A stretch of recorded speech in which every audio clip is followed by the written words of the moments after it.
The Saxon warrior stood at the edge of the dark forest. His hand rested on the handle of his seax knife. This blade gave his people their name. The Saxons were warriors first. They were farmers second. They carved kingdoms from wilderness. They built halls where kings gave gold rings to loyal warriors. Their story spans over 1,000 years of conquest and defeat. The story of the Saxons begins in the mists of ancient Germania, deep within the forest that stretched endlessly across northern Europe. These were lands where the Roman eagles never fully conquered, where ancient gods still walked among towering oaks and sacred groves. The earliest Saxons emerged from these shadowed woods sometime in the 2nd century after Christ's birth. The name Saxon comes from their distinctive weapon. The seax was a single-edged knife. Every Saxon warrior carried one. Some were small enough to hide in a boot. Others were as long as a man's arm. The blade was straight along one edge.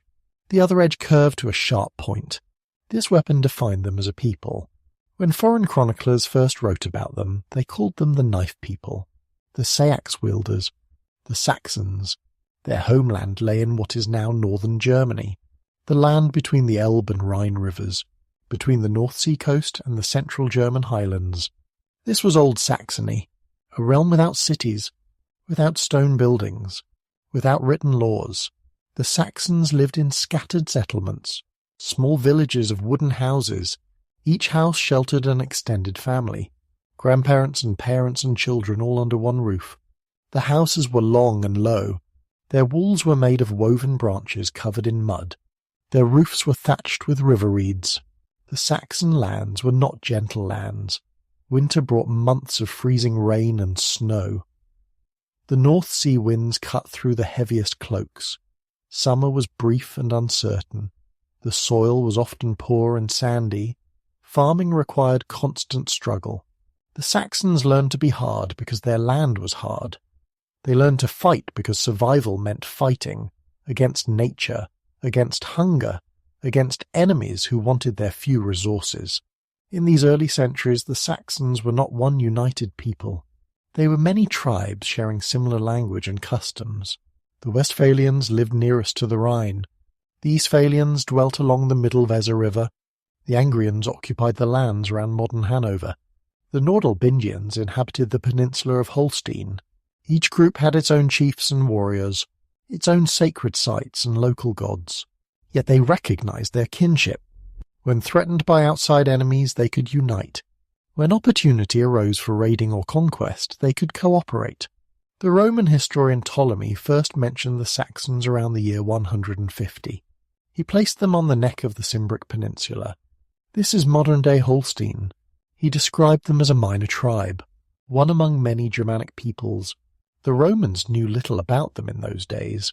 The Saxons lived beyond the frontier, beyond the reach of Roman tax collectors and Roman law. They were free peoples in a way that those within the empire were not.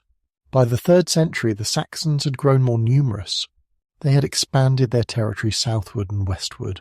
Roman writers began to notice them more often, not as subjects or allies, but as raiders. Saxon boats appeared along the coasts of Gaul and Britain. These were not large fleets, just a few boats with 30 or 40 warriors each. They came in spring when the seas were calm. They struck isolated settlements and wealthy villas. They took gold and silver and slaves. Then they vanished back across the grey waters of the North Sea. The Saxon boats were marvels of practical design. They were clinker-built vessels. Each plank overlapped the one below. This made them flexible and strong. They could ride the violent North Sea waves without breaking. The boats were shallow-drafted. They could navigate rivers as easily as open ocean. They had no decks. Warriors sat on benches with their shields hung along the sides. A single square sail caught the wind. When the wind failed, the warriors rowed. These boats carried the Saxons to their destiny. The early Saxon society was organized around the warrior band. Young men swore oaths to follow a chief or lord. They became his companions, his hearth warriors. They lived in his hall. They ate at his table. They fought at his side. In return, he gave them weapons and gold rings. He gave them reputation and honor. The relationship was personal and sacred. To betray one's lord was the worst crime imaginable. To die protecting him was the highest honor. Women in Saxon society held more rights than in many ancient cultures. They could own land. They could inherit property. They could divorce their husbands under certain conditions. Noble women managed great households. They controlled the keys to the treasure chests. They decided how wealth was distributed. They were peace weavers, marrying to create alliances between families. Yet their lives were still constrained. Most women spent their days spinning wool and weaving cloth, preparing food and brewing ale, raising children and maintaining the household. The Saxons were pagans in these early centuries. They worshipped the old Germanic gods. Woden was the chief deity, the god of war and wisdom and death. He was the All-Father who had sacrificed his eye for knowledge, who had hung himself on the world tree to learn the secrets of the runes. Saxon warriors who died bravely in battle hoped to join Woden in his hall. There they would fight all day and feast all night until the end of the world. Thuna was another major god, the thunder wielder, the protector of mankind against giants and monsters. Common people prayed to him more than to Woden. He was a god who understood the struggles of farmers and craftsmen. His hammer blessed weddings and sanctified oaths. His strength protected communities from evil spirits and curses. Oak trees were sacred to him. The Saxons would gather at ancient oaks to hold their assemblies and perform their rituals. The goddess Frigg was Woden's wife. She knew all fates, but spoke of none. Women prayed to her for healthy children and safe childbirth. She was associated with the household and marriage, with the bonds that held families together. Her name survives in our word Friday, just as Woden's name survives in Wednesday, and Thuna's in Thursday. The Saxon gods live on in our calendar even though their worship ended long ago. The Saxons also venerated nature spirits. Every stream had its spirit. Every grove had its guardian. Every field had its protective deity. These lesser beings required respect and occasional offerings. A farmer might leave bread and ale at a boundary stone. A traveller might toss a coin into a sacred spring.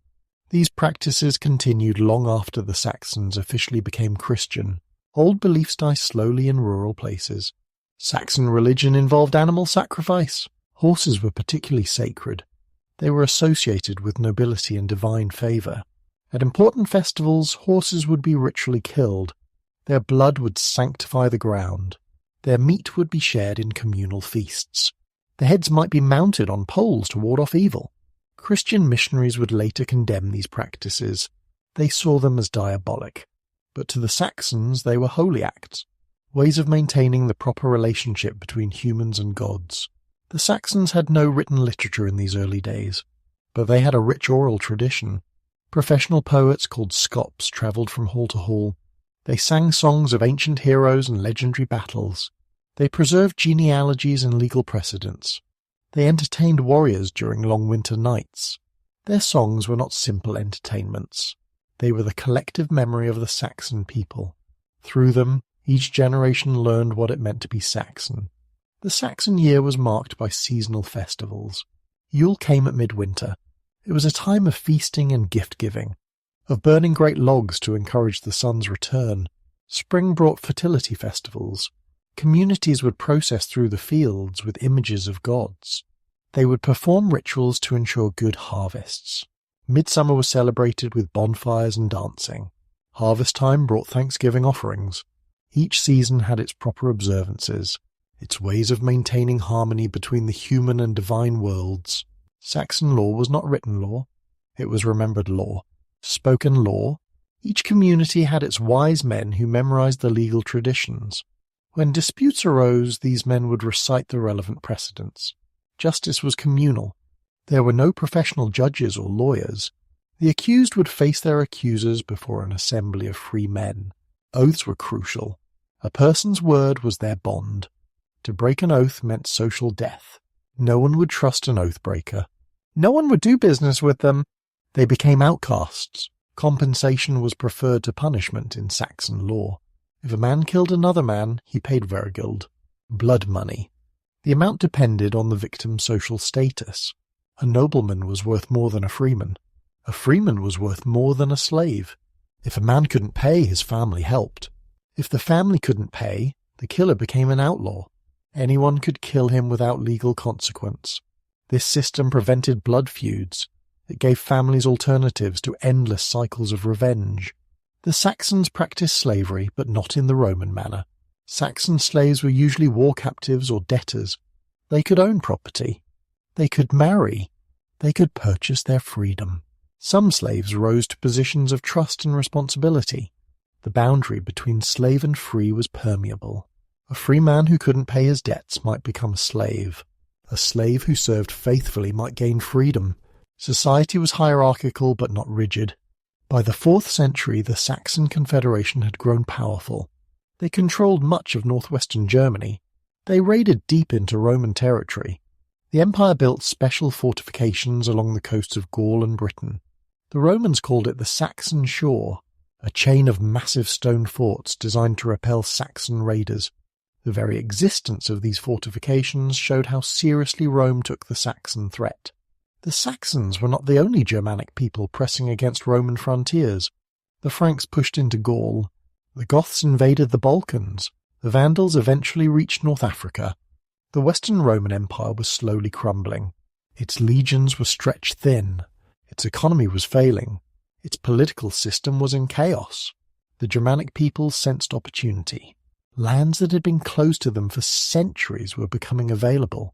Some Saxons served in Roman armies during this period. They came as federati, federated troops. They fought for Rome in exchange for land and payment.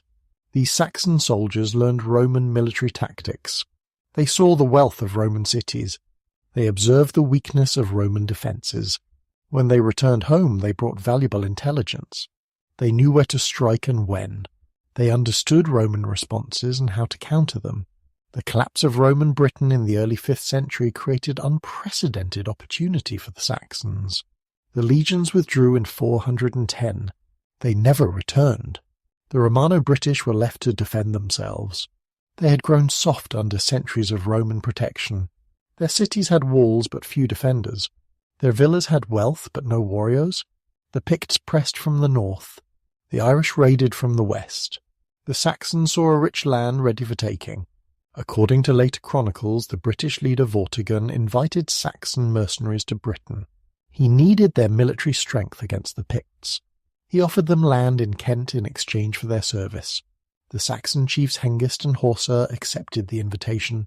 They arrived with 3 ships of warriors, perhaps 300 men, a small force, but it was the beginning of something much larger, the foot in the door that would eventually open Britain to Saxon conquest. The Saxon homeland continued to be important even as many Saxons migrated to Britain. Continental Saxony remained pagan for centuries longer than Saxon England. The Saxons there maintained their traditional way of life. They resisted Frankish attempts at conquest. They fought to preserve their independence and their gods. Their story diverged from that of their British cousins, but both groups remained conscious of their shared origins. The Saxon migration was not a single event. It was a process lasting centuries. Some Saxons came as raiders and returned home with plunder. Others came as settlers and never left. Whole families crossed the North Sea. They brought their tools and animals, their seeds and traditions. They were not just conquering. They were transplanting their entire way of life to new soil. The question of why the Saxons left their homeland has many answers. Population pressure was certainly a factor. The Saxon lands could only support so many people. Young men needed land to establish their own households. If they couldn't find it at home, they looked elsewhere. Climate change may have played a role. The 4th and 5th centuries saw cooling temperatures and increased rainfall. Coastal areas flooded more frequently. Agricultural yields declined. Britain, with its milder climate and fertile soils, must have seemed like paradise. Political factors also drove migration. Saxon society was competitive and violent. Chiefs constantly fought for dominance. Losers in these conflicts had few options. They could submit to their conquerors. They could become outlaws, or they could seek new lands where they could be chiefs themselves. Britain offered that opportunity, a place where a warband leader could become a king. The Saxons were not alone in migrating to Britain. The Angles came from modern Denmark. The Jutes came from Jutland. Phrygians came from the coastal Netherlands. These peoples were culturally similar to the Saxons. They spoke related languages. They worshipped the same gods. They had similar social structures. In Britain, they would eventually merge into a single anglo-Saxon culture. But in the beginning, they maintained distinct identities. The Saxon character was shaped by their origins. They were a people of the margins, of the boundaries between civilization and wilderness, between land and sea. They were comfortable with uncertainty and violence. They valued personal loyalty over abstract law. They preferred negotiation to submission. They were practical rather than philosophical. These traits would serve them well in the conquest of Britain. They would also shape the English character for centuries to come. The physical landscape of Old Saxony shaped everything about Saxon culture.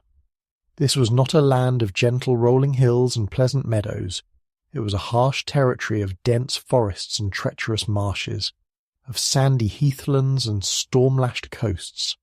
The great forest called the Teutoburg stretched for countless miles. Its trees grew so thick that sunlight rarely reached the ground. Ancient oaks and beeches towered overhead, their roots twisted through soil that had never known the plough.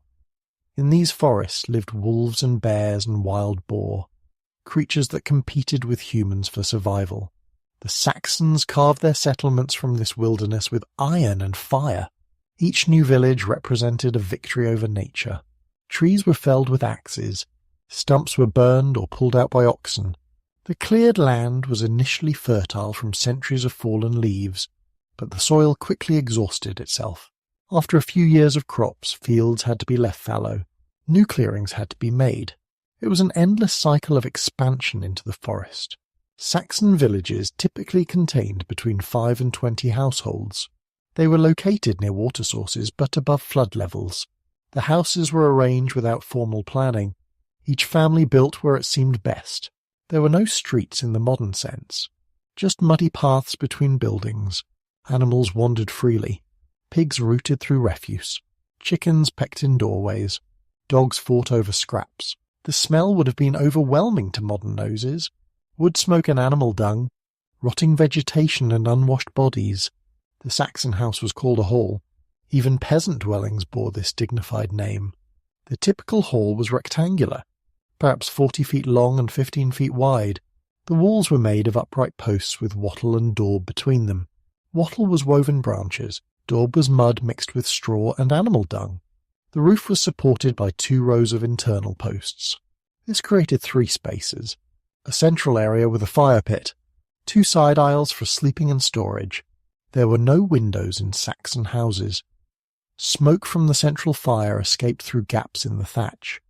Light came from the doorways and the fire itself. In winter, the doors were covered with animal hides. The interior was dark and smoky. Eyes stung constantly. Respiratory problems were common, yet the smoke had benefits. It preserved meat hung from the rafters. It discouraged insects. It waterproofed the thatch. Furniture was minimal. Benches ran along the walls. These served as seats during the day and beds at night. Straw and animal skins provided bedding. Possessions were stored in wooden chests. Tools hung from pegs on the posts. Weapons were kept close at hand. Even in peacetime, violence could erupt suddenly. A blood feud, a cattle raid, an attack by outlaws. Every free man needed to be ready to defend his household. The daily routine of Saxon life followed the sun. People rose at dawn. Men went to the fields or forests. Women began the endless tasks of food preparation and cloth production. Children helped with simple chores, gathering eggs, feeding animals, collecting firewood. The main meal was eaten at midday, usually porridge or bread with ale, perhaps some cheese or preserved meat. Work continued until dusk. The evening meal was eaten by firelight. Then came a brief time for conversation and storytelling before sleep. Saxon agriculture was subsistence farming. Each family grew enough to feed itself with little surplus. Barley was the main crop. It grew well in poor soil and could be made into bread or ale. Rye and oats were also cultivated. Wheat was grown where soil permitted, but it was a luxury. Most bread was dark and coarse, full of grit from stone querns. It wore down teeth. Older Saxons often had teeth ground to stumps. The Saxons practiced a form of agriculture called the 3-field system. One field grew winter crops, One grew spring crops, one lay fallow. The fields rotated each year. This prevented total soil exhaustion. But yields were still low. One bad harvest meant hunger. Two bad harvests meant starvation. The margin between survival and disaster was razor thin.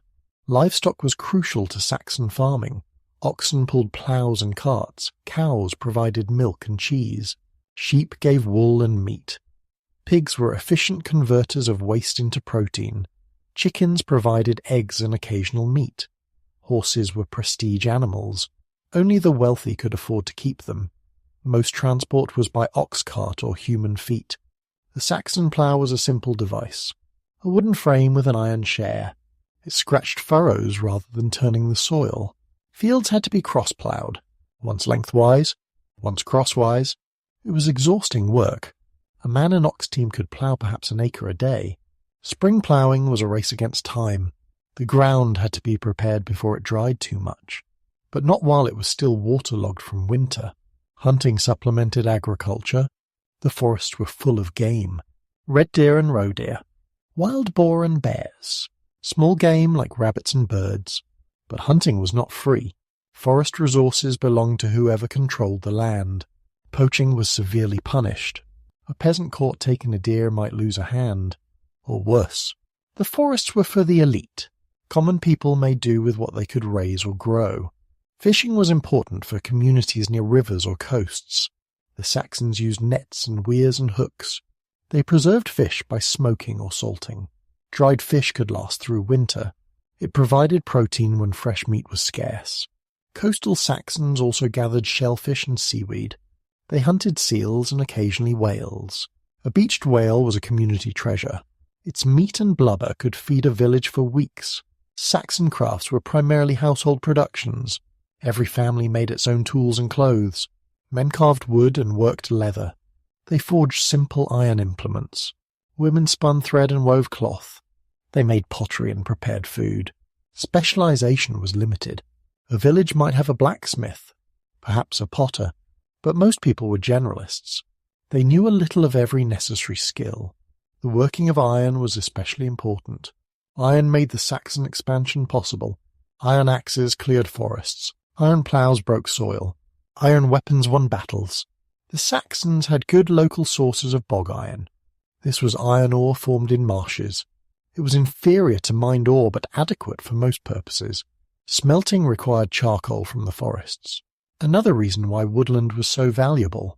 Saxon textiles were wool and linen. Wool came from their sheep, linen from flax plants. The process of making cloth was laborious. Wool had to be washed and carded and spun. Thread had to be woven on vertical looms. The resulting cloth was rough but durable. It was dyed with plant materials, woad for blue, madder for red, weld for yellow. Bright colours indicated wealth. Poor people wore undyed brown and grey. Trade existed but was limited. Most Saxon communities were self-sufficient. They produced what they needed locally. Long-distance trade was mainly in luxury goods. Amber from the Baltic, furs from Scandinavia, wine from the Rhine Valley, weapons and jewellery from specialised craftsmen. These items were for the elite. Common people rarely saw foreign goods. The Saxons used a barter economy. Goods were exchanged for other goods, a pig for a pile of iron, a length of cloth for a bag of grain. Some standardization existed. The value of items was measured in cattle. A slave might be worth 3 cows, a sword worth 5. But actual cattle rarely changed hands. They were units of account rather than currency. Saxon society was hierarchical but not rigid. At the top were the nobles, called orals or athelings. They owned large estates. They had dependent warriors. They participated in royal councils. Below them were free farmers, called sorels. They owned their own land. They attended local assemblies. They served in the army when summoned. At the bottom were slaves, called theos. They had no legal rights. They were property. Movement between social classes was possible. A successful curel could become wealthy enough to be considered noble. A noble who lost his land might sink to curel status. Slaves could earn or buy their freedom. Warriors could rise through military service. The social structure was more fluid than later medieval feudalism. Personal ability mattered as much as birth. The Saxon family was extended rather than nuclear. 3 or 4 generations lived together, grandparents and parents and children and grandchildren, plus unmarried aunts and uncles, orphaned cousins, elderly servants. A household might contain 20 or 30 people, all under the authority of the eldest male. The patriarch controlled property, arranged marriages, settled disputes. His word was law within the family. Marriage among Saxons was a practical alliance. Love was not a consideration. Families negotiated marriages to create alliances or combine properties. The groom's family paid a bride price. The bride's family provided a dowry. The wedding ceremony involved oath-taking and gift-giving. The couple drank from a shared cup. They were blessed by elders. Then came feasting and drinking. Sometimes for days. Saxon women had defined roles but also real authority. They managed households. They controlled food supplies. They supervised servants and slaves. Noble women could own land in their own right. They could inherit from fathers and husbands. They could make wills. They could testify in court. They could not fight in wars or attend most assemblies, but within their sphere they wielded significant power. Children in Saxon society grew up quickly. By age 7, they were working. Boys learned farming and fighting.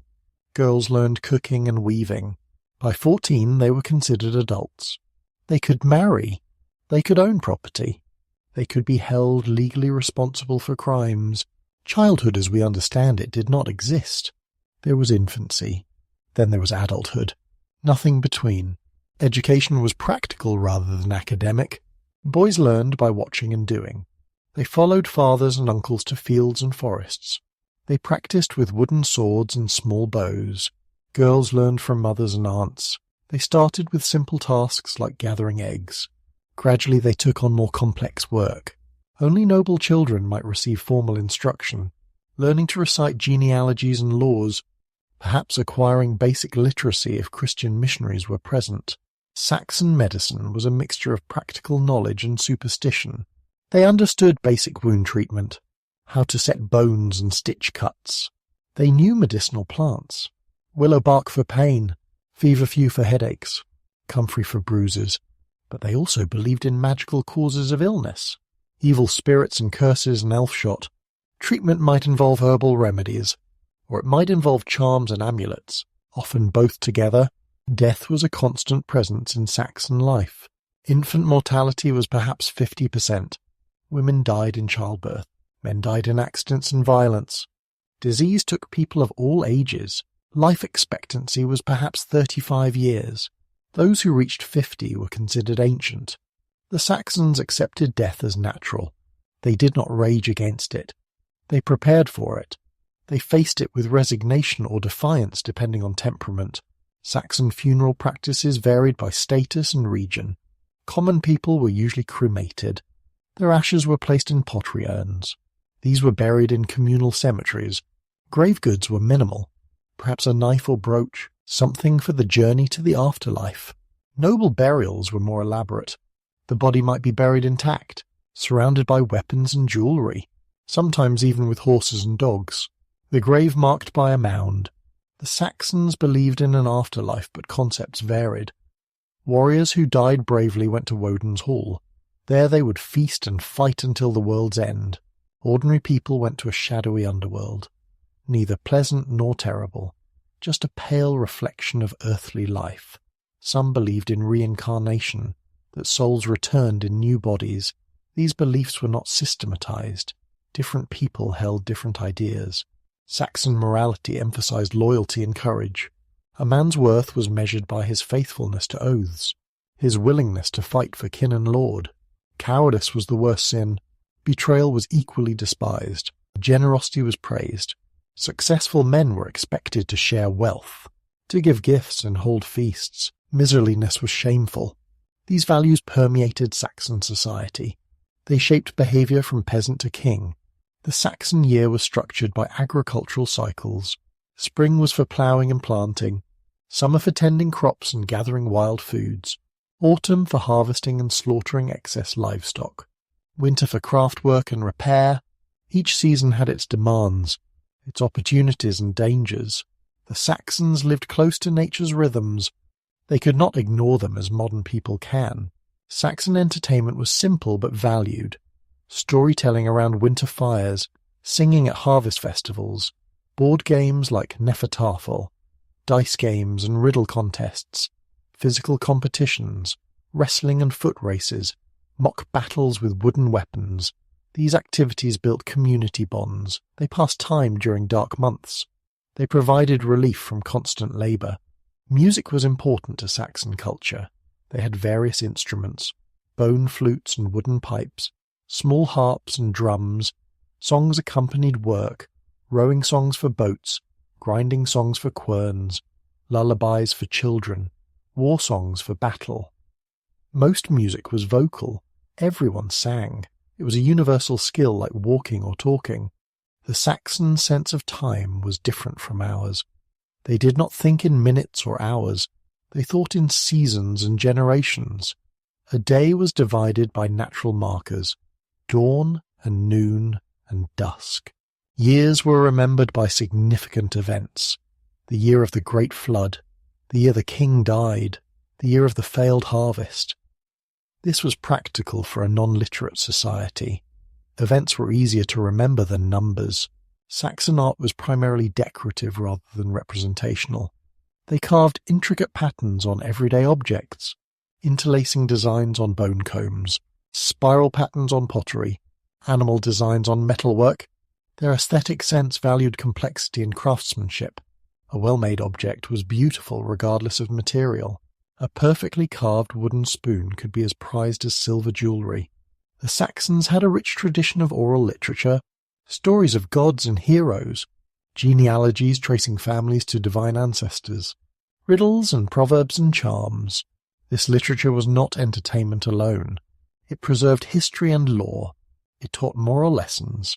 It maintained cultural identity. Without writing, memory and recitation were the only ways to preserve knowledge across generations. The Great Age of Migration transformed Europe.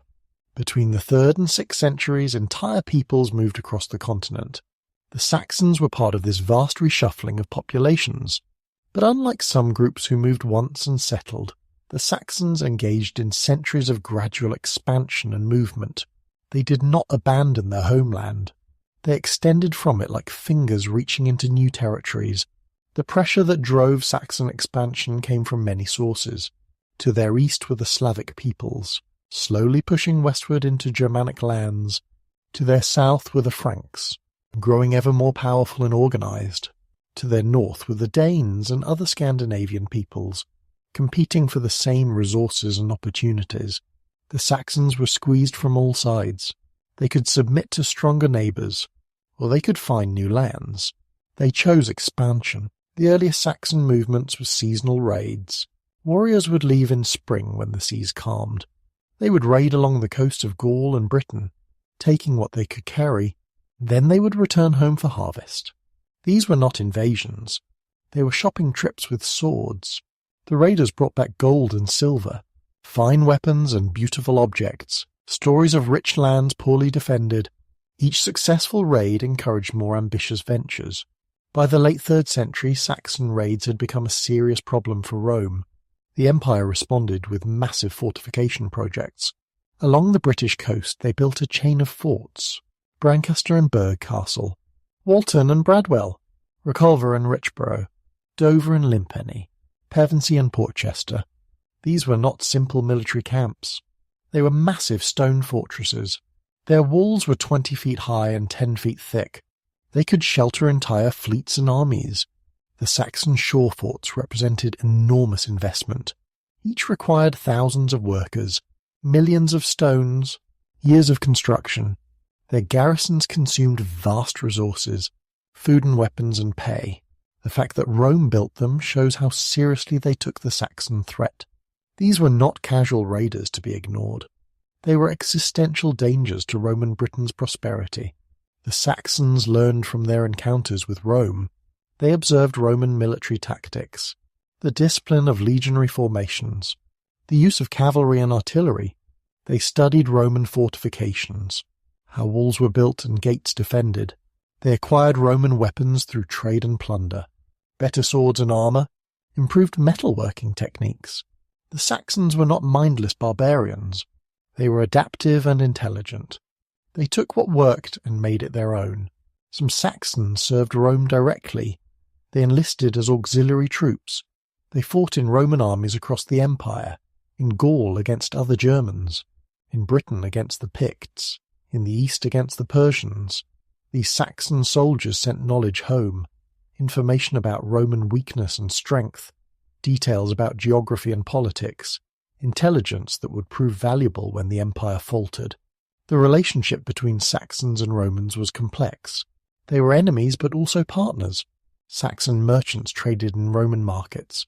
Saxon warriors defended Roman frontiers. Saxon craftsmen worked in Roman towns. The boundary between Roman and barbarian was permeable.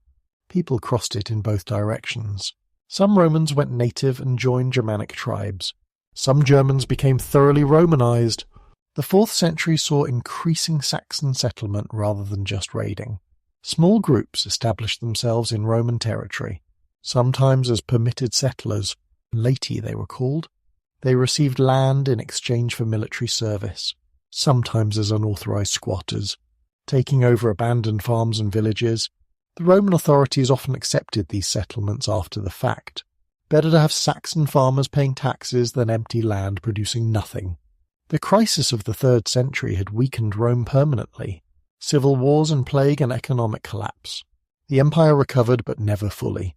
By the 4th century it was divided into eastern and western halves. The west was weaker, more exposed to barbarian pressure, less able to maintain its frontiers. The Saxons sensed this weakness like wolves sensing a wounded deer. The Saxon confederation grew stronger as Rome grew weaker. The various Saxon tribes coordinated more effectively. They shared intelligence and resources. They planned joint operations. When one group was threatened, others provided support. This was not a formal state. There was no Saxon emperor or central government, but there was increasing cooperation and shared identity. The continental Saxons developed their own power structures, regional assemblies where free men gathered to make decisions, war leaders who commanded during campaigns but had limited peacetime authority, religious centers where tribes gathered for festivals and rituals. These institutions provided unity without centralization. They allowed the Saxons to act together while maintaining local independence. The great Saxon religious center was at Marklow, near the modern city of Minden. Here stood the Irminsul, a great wooden pillar or tree trunk. It represented the world tree that connected earth and heaven. All Saxon tribes sent representatives to ceremonies there. Oaths sworn at the Irminsul were especially sacred. To break such an oath meant divine punishment. The site was so important that when Charlemagne later wanted to break Saxon power, destroying the Irminsul was his first priority. Saxon warfare evolved during this period. They were no longer just raiders in small boats. They developed larger military capabilities, armies of thousands rather than hundreds. They learned siege techniques, how to use ladders and rams, how to undermine walls. They adopted some Roman military innovations, better armor for elite warriors, more sophisticated tactical formations. The shield wall became their signature battle technique. Warriors stood shoulder to shoulder, shields overlapping, spears projecting forward. It was simple but effective. The Saxon economy also grew more complex. Trade networks expanded beyond local exchange. Saxon merchants travelled to Frisian ports and Frankish markets. They traded furs and amber and slaves for wine and glassware and weapons. Some Saxons grew wealthy from commerce rather than warfare. These merchant families would later play important roles in Saxon politics. Wealth meant influence regardless of its source. The collapse of Roman authority in the early 5th century created unprecedented opportunities. The Western Empire could no longer maintain its frontiers. Legions were withdrawn to defend Italy. Frontier defences crumbled. Local populations were left to defend themselves. For the Saxons, this was an invitation. Lands that had been closed for centuries suddenly opened. The question was not whether to expand, but where and how quickly. Different Saxon groups chose different paths. Some pushed westward into Frisian lands, others moved south toward the crumbling Roman frontier. The most adventurous looked across the North Sea to Britain. Each group pursued its own interests. There was no coordinated Saxon strategy, just opportunistic expansion wherever resistance was weakest. The Saxons who remained in the homeland faced their own challenges. The Franks were growing stronger under ambitious kings. They wanted to control all Germanic peoples. The Saxons resisted Frankish domination. This resistance would define continental Saxon history for centuries, war after war, generation after generation. The struggle to remain independent against an increasingly powerful neighbour. The Saxon social structure evolved during the migration period. War created opportunities for social advancement. Successful warriors gained wealth and followers. They established themselves as local lords. The old tribal structures gave way to more hierarchical arrangements. Not quite feudalism, but moving in that direction. Personal loyalty to successful war leaders became more important than ancient tribal bonds. Women's roles changed during the migrations. With men frequently absent on raids or campaigns, women managed estates and businesses. They negotiated with merchants and officials. Some women gained considerable autonomy and authority. Others found themselves more vulnerable without male protection. The migration period was transformative for everyone, but especially challenging for women. The religious life of the Saxons intensified during this turbulent time. Uncertainty bred devotion. People turned to gods for protection and guidance. Sacrifices increased. Festivals became more elaborate. New cults emerged around successful war leaders. Some claimed divine descent or divine favour. The boundary between human and divine became blurred. Successful kings were seen as semi-divine. Their favour brought victory. Their anger brought defeat. The Saxons developed a migration mythology, stories that explained and justified their movements. They claimed ancient rights to new territories. They invented genealogies linking themselves to legendary heroes. They portrayed their expansion as divinely ordained. These stories were not lies exactly. They were ways of making sense of dramatic changes, of creating identity in new places. The material culture of migrating Saxons shows interesting patterns. They maintained their distinctive artistic styles. Their metalwork and pottery remained recognizably Saxon, but they also adopted local traditions. They learned new techniques and designs. Migration led to cultural fusion. Saxon communities in different regions developed regional variations while maintaining core similarities. The logistics of Saxon migration were complex. Moving entire communities required planning. Food had to be secured for the journey. Routes had to be scouted. Destinations had to be chosen. Women and children and elderly had to be protected. Livestock had to be driven. Tools and weapons had to be transported. It was not simple wandering. It was organized relocation. Some migrations failed. Groups that pushed too far into hostile territory were destroyed. Communities that chose poor locations starved. Internal conflicts split groups apart. Disease decimated travelling populations. For every successful Saxon settlement, others disappeared without trace. Migration was risky. Many gambled and lost everything. The Saxons who settled in new lands faced integration challenges. They had to negotiate with existing populations. Sometimes this meant conflict and conquest. Sometimes it meant accommodation and merger. Saxon settlers often married local women. Their children grew up bilingual and bicultural. Within a generation or two, sharp distinctions blurred. Saxon identity persisted but adapted to local conditions. Communication between scattered Saxon communities was difficult but not impossible. Merchants carried news along with trade goods. Warriors returning from service abroad brought information. Travelling poets and craftsmen connected distant settlements. Despite separation, Saxons maintained awareness of their wider community. They knew they were part of something larger than their local group. The continental Saxons watched their British cousins with interest. News of successful settlements in Britain encouraged more migration. Stories of British wealth attracted ambitious warriors. The connection between continental and British Saxons remained strong for generations. Reinforcements crossed the North Sea. Marriage alliances linked noble families. Cultural innovations travelled in both directions. The Frankish threat to continental Saxons grew steadily. The Merovingian kings wanted to control the Rhine frontier. They pressed eastward into Saxon territory. The Saxons resisted through guerrilla warfare, attacking Frankish settlements, then melting into forests, avoiding pitched battles where Frankish cavalry dominated. This low-intensity conflict continued for generations. Neither side could achieve decisive victory. Saxon political organization remained decentralized. They had no single king or capital. Different regions had different leaders. Unity came only in times of external threat. This made them resilient but also limited. They could not mount sustained offensive campaigns. They could not negotiate binding peace treaties. Each group acted independently. This would ultimately prove their weakness against more centralized powers. The economic basis of Saxon society shifted during the migration period. Raiding and warfare became more important than agriculture. Young men saw fighting as the path to wealth and status. Traditional farming was left to women and slaves and old men. This militarization of society had long-term consequences. It created a warrior elite that dominated politics. It devalued peaceful pursuits. It made violence the normal solution to problems. Saxon craftsmanship reached new heights during this period. Weapons became more sophisticated. Pattern-welded swords with serpent-like designs in the steel. Helmets with elaborate decorations. Shield bosses with intricate patterns. Jewellery showed extraordinary skill. Gold and garnets and coloured glass. Complex filigree work. These objects were not just functional.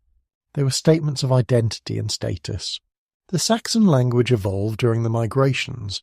Contact with other peoples introduced new words, Latin terms for new concepts and objects, Celtic words from British populations, Frankish words from Western neighbours. The Saxon dialects began to diverge. Continental Saxon developed differently from Anglo-Saxon. Regional variations emerged. Language became a marker of local identity within broader Saxon culture. Saxon law also evolved during this period. New situations required new rules. How to divide conquered land. How to integrate subjected populations. How to resolve disputes between Saxon groups. The old oral traditions were supplemented with new precedents. Legal assemblies became more formal, procedures more standardized. The foundation was being laid for later written law codes. The migration period saw the development of Saxon historical consciousness. They began to see themselves as a people with a destiny. Their expansion was not random opportunism. It was the fulfillment of divine will. They were chosen to inhabit new lands, to bring their gods and customs to new territories. This sense of mission would sustain them through centuries of struggle. The environmental impact of Saxon migration was significant. Forests were cleared for new settlements. Marshes were drained for agriculture. Wildlife was hunted to extinction in some areas. The landscape was transformed. What had been wilderness became farmland. The Saxons left their mark on the land itself. Archaeological evidence shows dramatic environmental changes wherever they settled. Disease played a role in Saxon migrations. Moving populations spread illnesses. Plague and smallpox and other epidemics. Sometimes Saxon settlers found empty lands because disease had killed previous inhabitants. Sometimes Saxon communities were devastated by new diseases. The biological exchange was as important as the cultural one. Microbes shaped history as much as swords. The role of climate in Saxon migration remains debated. Some evidence suggests cooling temperatures in the 4th and 5th centuries, shorter growing seasons in northern Europe, increased rainfall and flooding. These changes would have pressured agricultural communities, made traditional Saxon lands less productive, encouraged movement to warmer, drier regions, but the evidence is incomplete. The exact relationship between climate and migration remains unclear. The story of how the Saxons came to Britain has been told many times. Each telling reflects the teller's perspective. British chroniclers portrayed it as catastrophe. Saxon poets sang of glorious conquest. Modern historians seek truth in archaeological evidence and genetic studies. The reality was certainly more complex than any single narrative suggests. Britain in the early 5th century was a land in crisis. The Roman legions had withdrawn in 410. Emperor Honorius told the British cities to look to their own defence. They were on their own. No more Roman soldiers. No more Roman administrators. No more Roman gold to pay for protection. The elaborate system that had maintained peace for 3 centuries collapsed almost overnight. The Romano-British tried to maintain Roman ways. They kept the cities functioning. They maintained some trade networks. They even elected their own emperors. But without the legions, they were vulnerable. The Picts pressed from the north. They had never been conquered. Now they sensed weakness. Irish raiders struck from the west. They came in leather boats, fast and manoeuvrable. They struck coastal settlements and disappeared before defence could be organised. According to the British chronicler Gildas, a council of British leaders made a fateful decision. They would hire Saxon mercenaries to fight the Picts. The leader of this council was supposedly Vortigern. His name means supreme leader in British. He may have been a real person or a composite of several leaders. The decision to invite Saxons seemed logical. They were known as fierce warriors. They had no local allegiances to complicate matters. They could be paid and sent home when no longer needed. The first Saxons arrived in 3 ships. Their leaders were Hengist and Horsa. These names mean stallion and horse. They may be mythological rather than historical, or they may have been ritual titles rather than personal names. The chronicles say they landed in Kent, at the place called Ebbsfleet. They were given the island of Thanet as a base. In exchange, they would fight Britain's enemies. The arrangement worked initially. The Saxon mercenaries fought successfully against the Picts. They earned their pay, but they also observed British weakness. They saw wealthy towns with weak defences. They saw fertile lands worked by peaceful farmers. They sent word home. Britain was ripe for taking. More Saxons arrived, first dozens, then hundreds, then thousands. The revolt began over payment disputes. The British could not or would not pay what was promised. The Saxons demanded more supplies, more gold, more land. When refused, they turned on their employers. What had been protection became predation. The mercenaries became conquerors. Towns that had hired them for defence found themselves under attack. The British resistance was initially disorganised. Each city and region defended itself. There was no coordinated response. Some British leaders tried to negotiate. Others fought. Some fled to Gaul or the mountainous west. The Saxons exploited this disunity. They played British factions against each other. They made alliances with some British leaders against others. The Saxon conquest was not a single campaign. It was a slow process lasting generations. The Saxons would conquer an area, settle it, consolidate, then push forward again. The British would resist, sometimes successfully. There were British victories, times when Saxon expansion stopped or reversed, but the overall trend was consistent. Saxon advancement, British retreat. Archaeological evidence shows the conquest was both violent and gradual. Some towns show signs of burning and sudden abandonment. Others show gradual Saxon infiltration. British and Saxon pottery side by side, mixed burial practices, evidence of intermarriage. The conquest was not uniform. Each region had its own story, its own pattern of conflict and accommodation. The Saxons came as families, not just warriors. Ships carried women and children, farmers and craftsmen. They brought tools and seeds, livestock and household goods. They were not raiders planning to return home. They were settlers intending to stay. This distinguished them from earlier Germanic raiders. They came to inhabit, not just to plunder. The British called the invaders Saxons regardless of their actual origin. But 3 main groups were involved. The Saxons proper settled in the south, in what became Essex and Sussex and Wessex. The Angles settled in the east and north, in what became East Anglia and Northumbria. The Jutes settled in Kent and the Isle of Wight. Each group maintained some distinct customs, but they were similar enough to eventually merge into Anglo-Saxon culture. The conquest transformed the landscape. British names were replaced with Saxon ones. Celtic Londinium became Saxon Lundinwick. British estates were divided among Saxon warriors. Field systems were reorganised. Sacred sites were abandoned or repurposed. The very language of the land changed. Within generations, Old English replaced British Latin and Celtic in most areas. Some British populations remained under Saxon rule. They became servants or slaves, second-class inhabitants in their own land. The Saxon word for them was weir. It meant foreigner or slave. It survives in the word Welsh. The irony is striking. The native British became foreigners. The invading Saxons became natives. History is written by victors. Other British fled rather than submit. Many went to Brittany and Gaul, so many that it took their name, Little Britain, Brittany. They maintained their language and customs there. Others retreated to the Western Highlands, to Wales and Cornwall, to the northern kingdom of Strathclyde. These British kingdoms would resist Saxon dominance for centuries. The Saxon settlement pattern reveals their priorities. They avoided British towns initially. Cities required administration they could not provide. They preferred rural settlements, small villages near rivers, good agricultural land.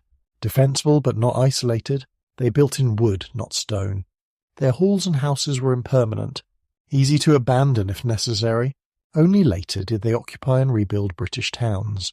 The early Saxon kingdoms were small and numerous. Every successful war leader established his own realm.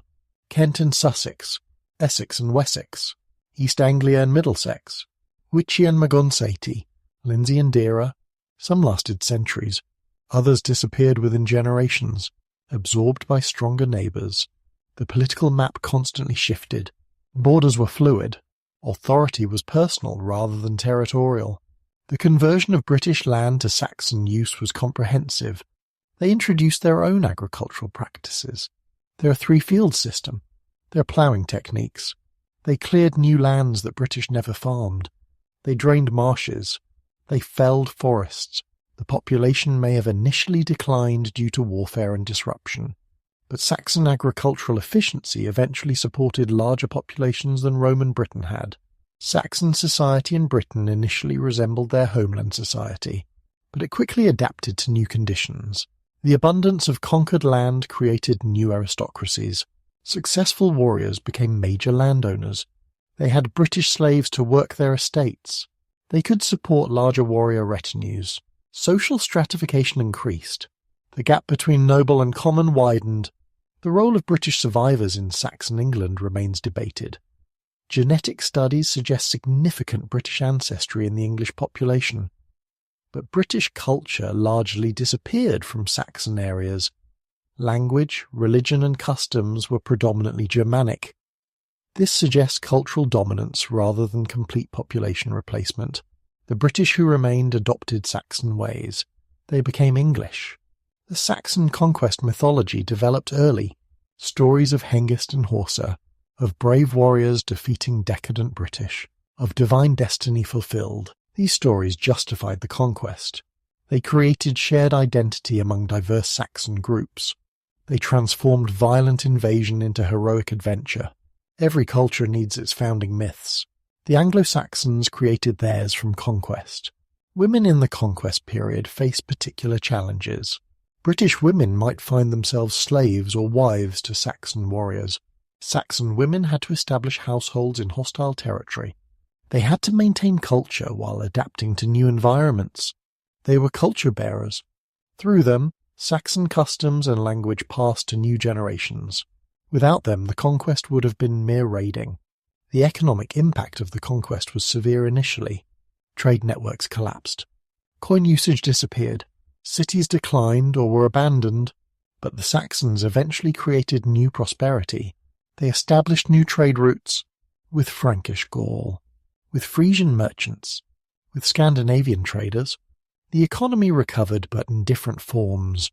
Less urban, more agricultural, less monetary, more barter-based. Saxon law came with Saxon settlers, but it had to adapt to British conditions.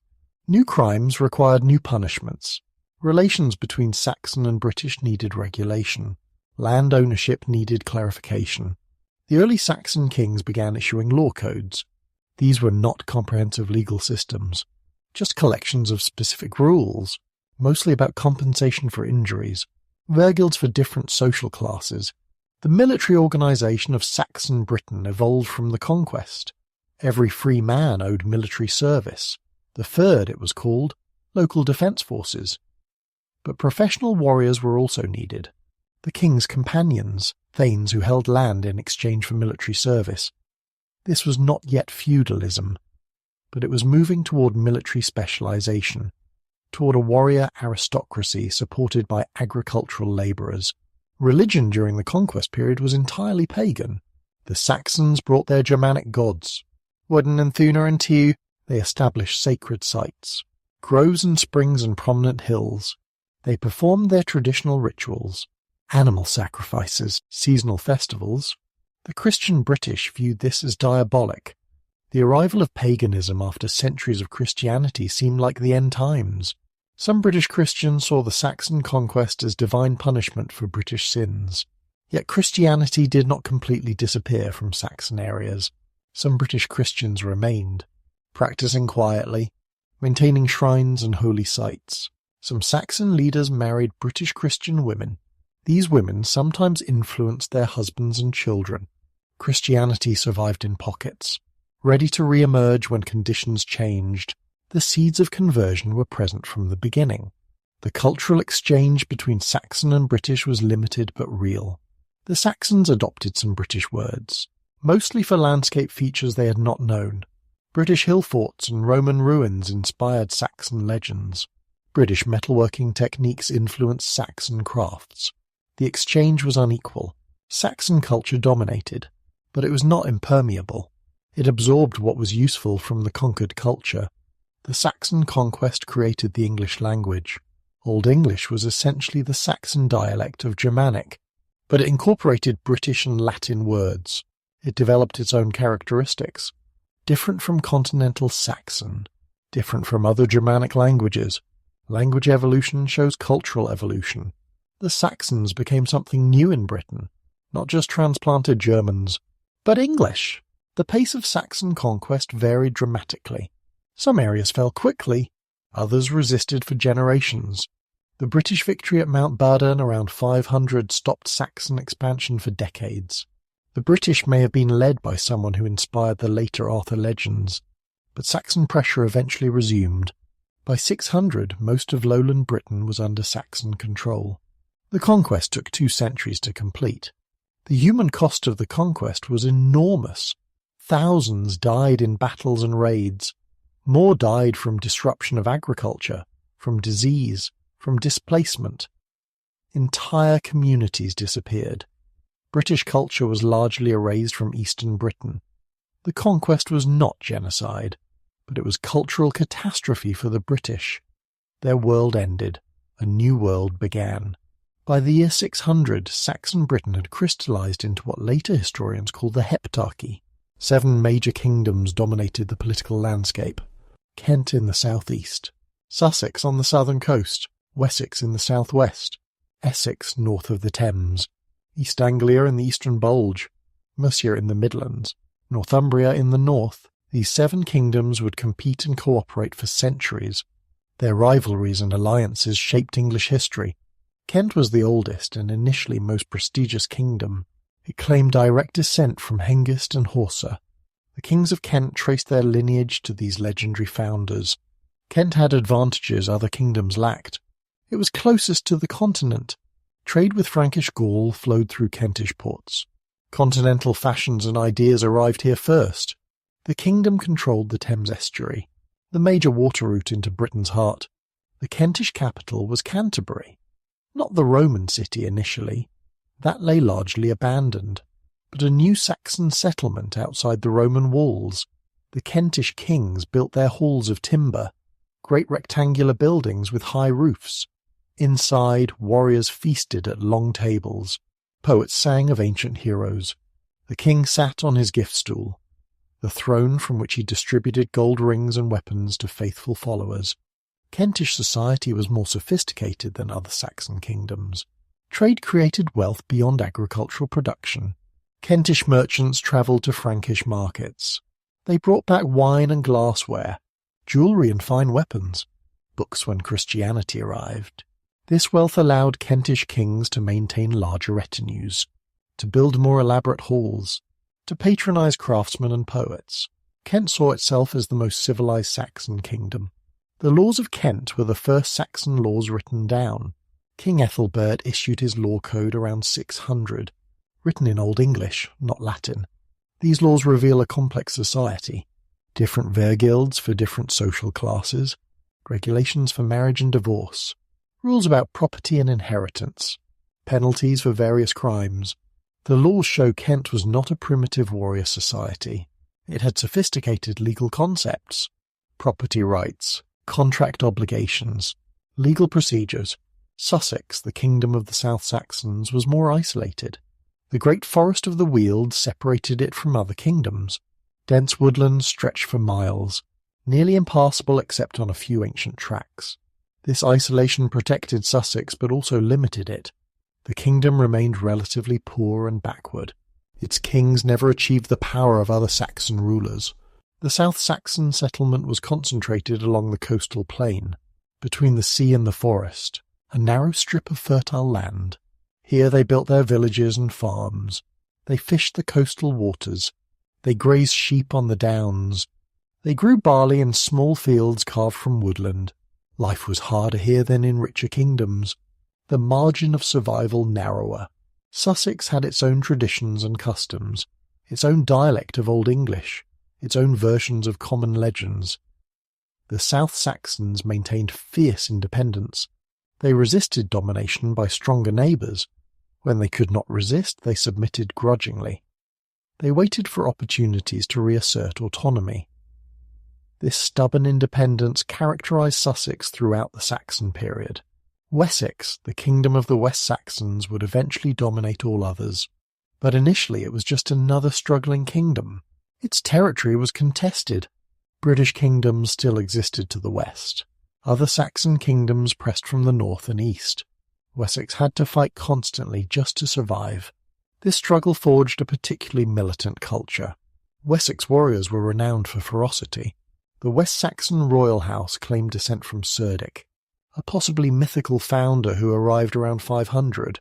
The genealogy was probably fabricated, but it provided legitimacy. The West Saxon kings pushed steadily westward. They conquered British territories in Somerset and Devon. They absorbed smaller Saxon groups. They built a kingdom through constant expansion. Winchester became the West Saxon capital. An old Roman city reoccupied and rebuilt. The West Saxon kings recognized the value of Roman infrastructure, stone walls for defense, Roman roads for communication.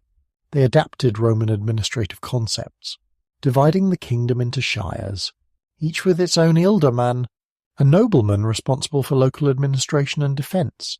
Essex, the kingdom of the East Saxons, controlled the territory north of the Thames, including the old Roman city of London. But London in the 6th century was largely abandoned, a ghost city of crumbling buildings. The East Saxons built a new trading settlement outside the walls, Lundenich, a busy port where merchants from many lands gathered.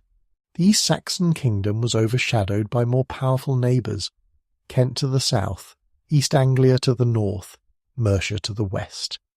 The East Saxon kings struggled to maintain independence. They shifted alliances constantly, supporting whoever seemed strongest. This political flexibility allowed survival but prevented greatness. Essex remained a second-tier kingdom. East Anglia was one of the richest Saxon kingdoms. The land was fertile, the climate mild. Rivers provided transport and trade routes. The East Angles grew wealthy from agriculture and commerce. They could support larger populations than other kingdoms, more warriors, more craftsmen, more poets and priests when Christianity arrived. The East Anglian royal dynasty, the Wulfingus, created a powerful kingdom. They dominated the eastern coast. They controlled trade with Scandinavia and the Rhine. They accumulated enormous wealth. The ship burial at Sutton Hoo reveals their sophistication. Gold and garnet jewellery of extraordinary quality, silver bowls and bronze cauldrons, weapons of finest craftsmanship, objects from across the known world. The Sutton Hoo burial shows East Anglian connections stretched far. Byzantine silver from Constantinople, Merovingian coins from Gaul, Swedish helmet designs, British hanging bowls. This was not an isolated barbarian kingdom. It was connected to international trade networks. Its rulers knew the wider world. They participated in cultural exchanges spanning continents. Mercia emerged later than the coastal kingdoms. The Midlands were harder to conquer. British resistance was stronger here. The landscape was challenging. Dense forests and extensive marshes. But once established, Mercia had advantages. Central location, extensive territory, diverse resources, rivers connecting to multiple seas. Mercia had potential to dominate all Britain. The name Mercia means border people. They were indeed on borders, between British and Saxon lands, between northern and southern kingdoms, between different cultural regions. This border position made Mercians natural mediators and traders, but also natural warriors. They had to defend multiple frontiers, fight various enemies. This created military expertise that would later make Mercia supreme. The Mercian royal centre was at Tamworth, a modest settlement initially, not a great city like Canterbury or York, but strategically located, controlling major route intersections. The Mercian kings were ambitious. They looked in all directions for expansion, north into Northumbrian territory, south into West Saxon lands, west into British Wales. Their ambition would eventually create the largest Saxon kingdom. Northumbria was actually two kingdoms that merged, Bernicia in the far north, Deira in Yorkshire. The union was often unstable. The two regions maintained separate identities, different dialects, different customs, different loyalties. Northumbrian kings struggled to maintain unity. When they succeeded, Northumbria was the most powerful kingdom. When they failed, it fragmented. Bernicia was the most militarized Saxon kingdom. It faced constant threats. Picts from the north, Britons from Strathclyde, Scots from Ireland. The Bernician warriors were hardened by constant warfare.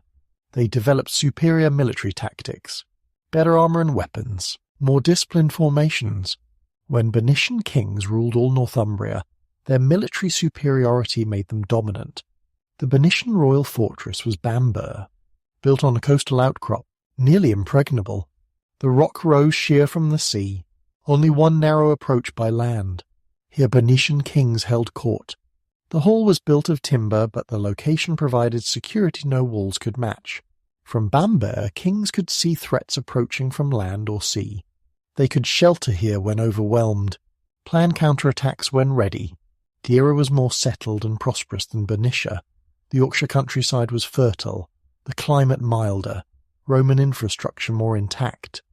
York retained some urban character, even in Saxon times.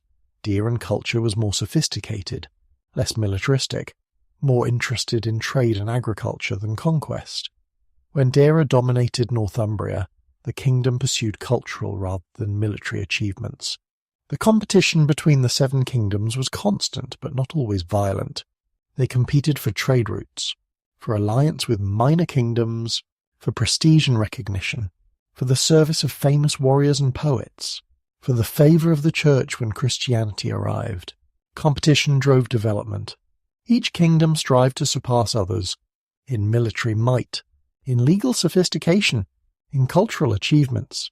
The concept of Bretwalda emerged during this period, a high king acknowledged by other kingdoms, not ruling them directly, but recognised as superior, as first among equals.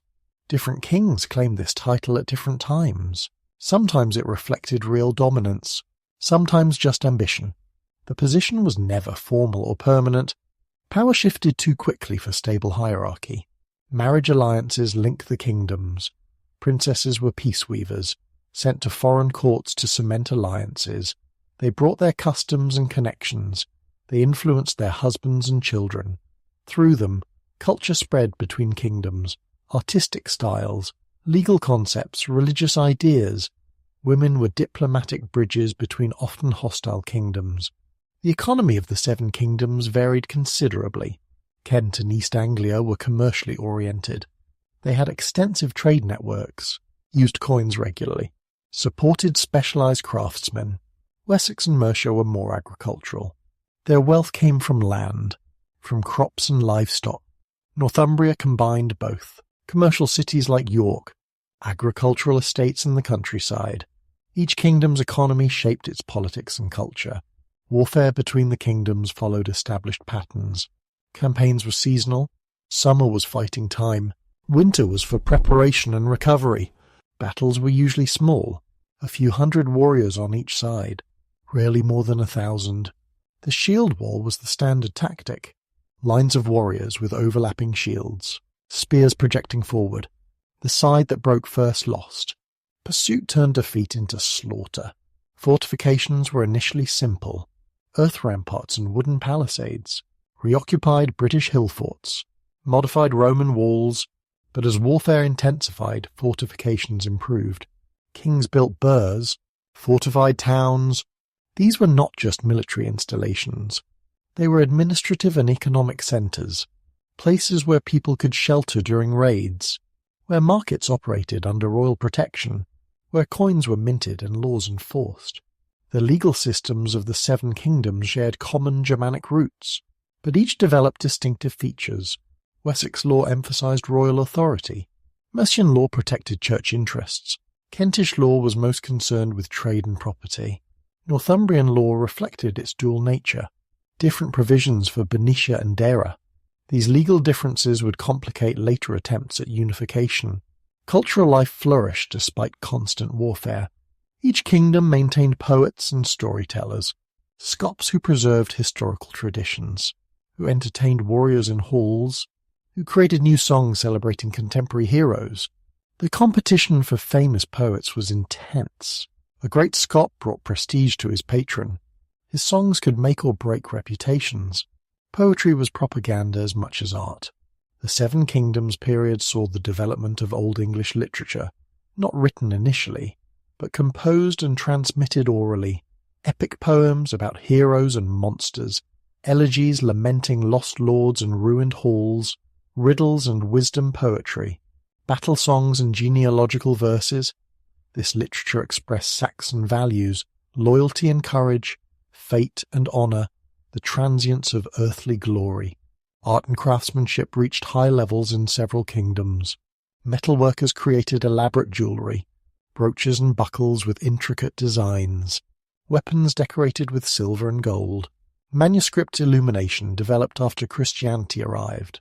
Stone sculpture emerged in Northumbria. Each kingdom developed distinctive styles, but all shared common aesthetic preferences, interlaced patterns, animal designs, complex geometric arrangements. The 7 kingdoms were not isolated entities. They existed in a wider world. Irish missionaries brought Christianity. Frankish merchants brought luxury goods. Scandinavian raiders brought violence and eventually conquest.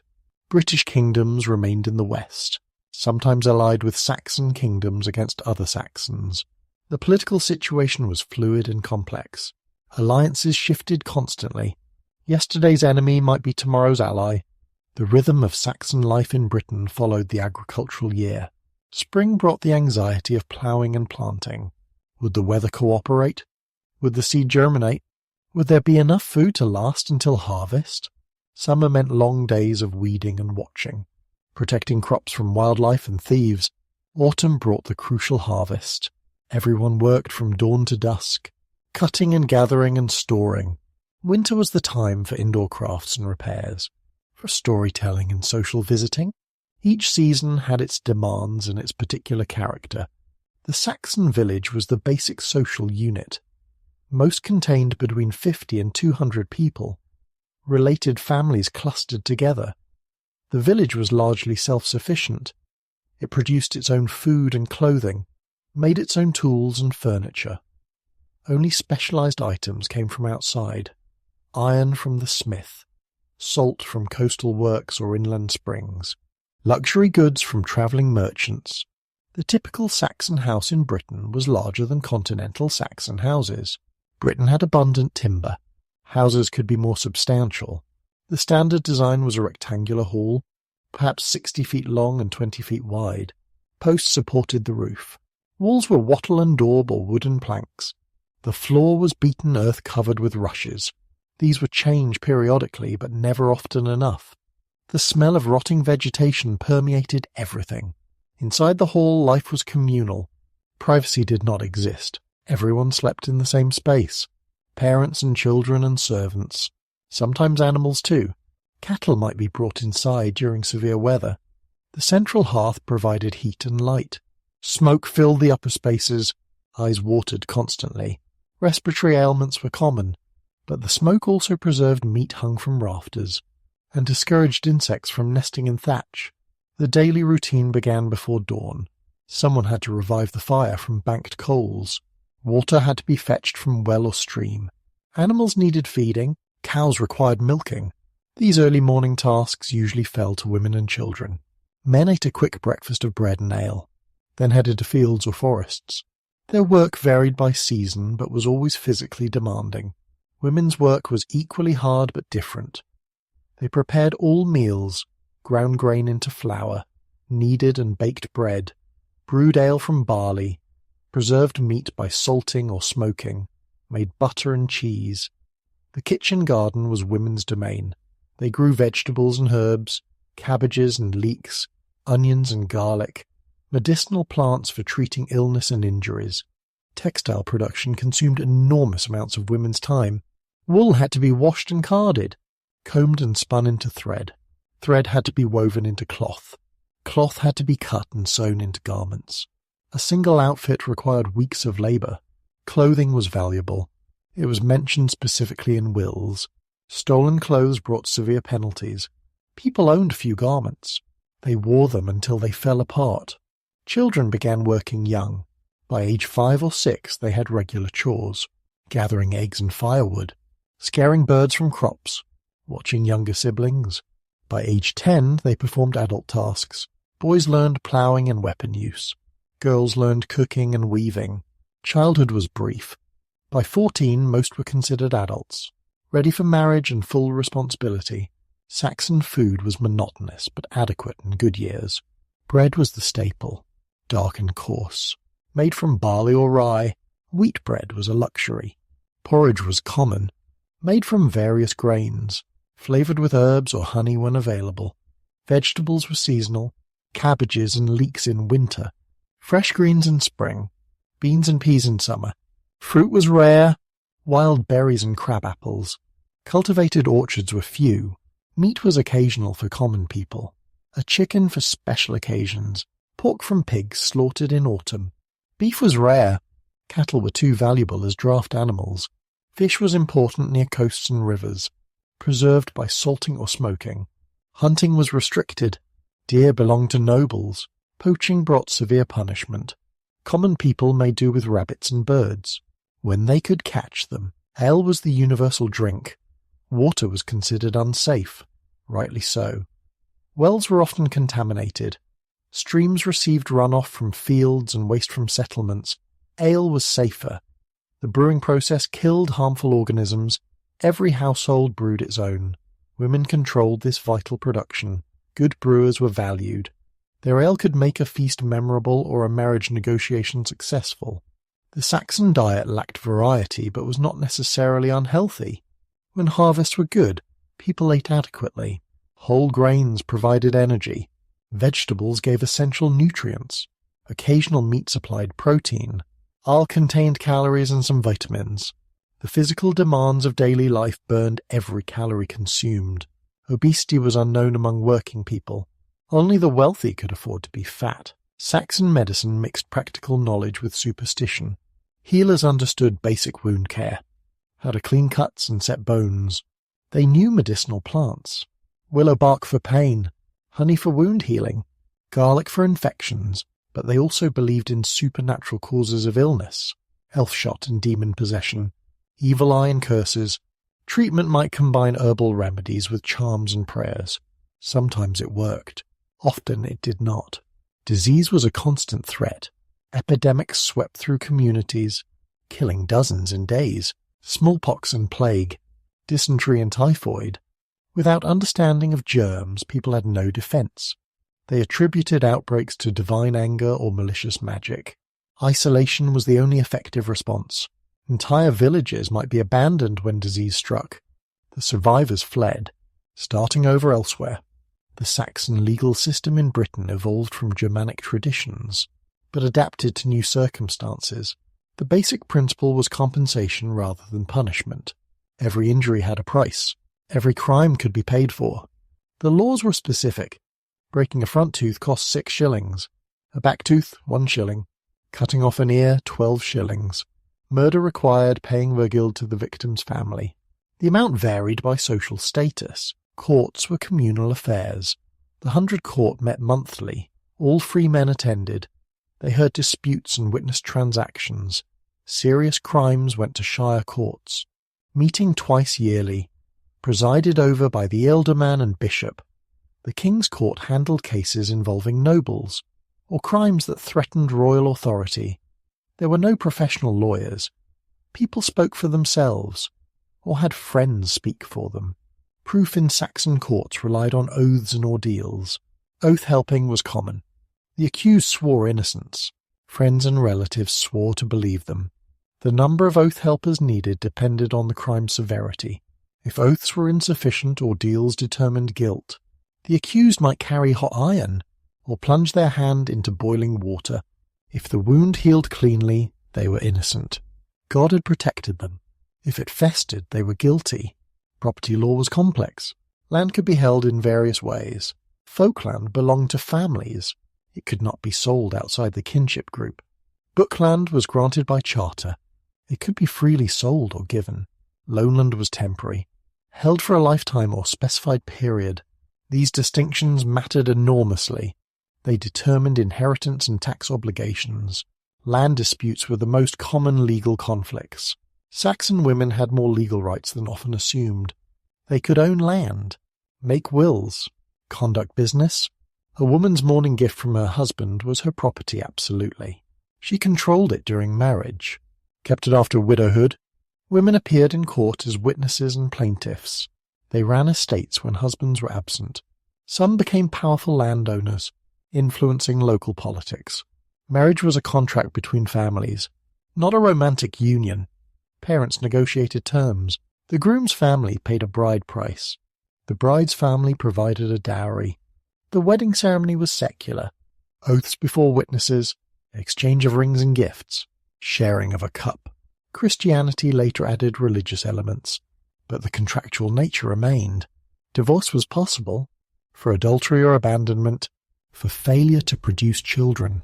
Children were valued, but childhood mortality was high. Perhaps half died before age 5. Disease and accidents took many. Parents could not afford deep emotional attachment. Children were economic assets, future workers and support for elderly parents. Too many children strained resources.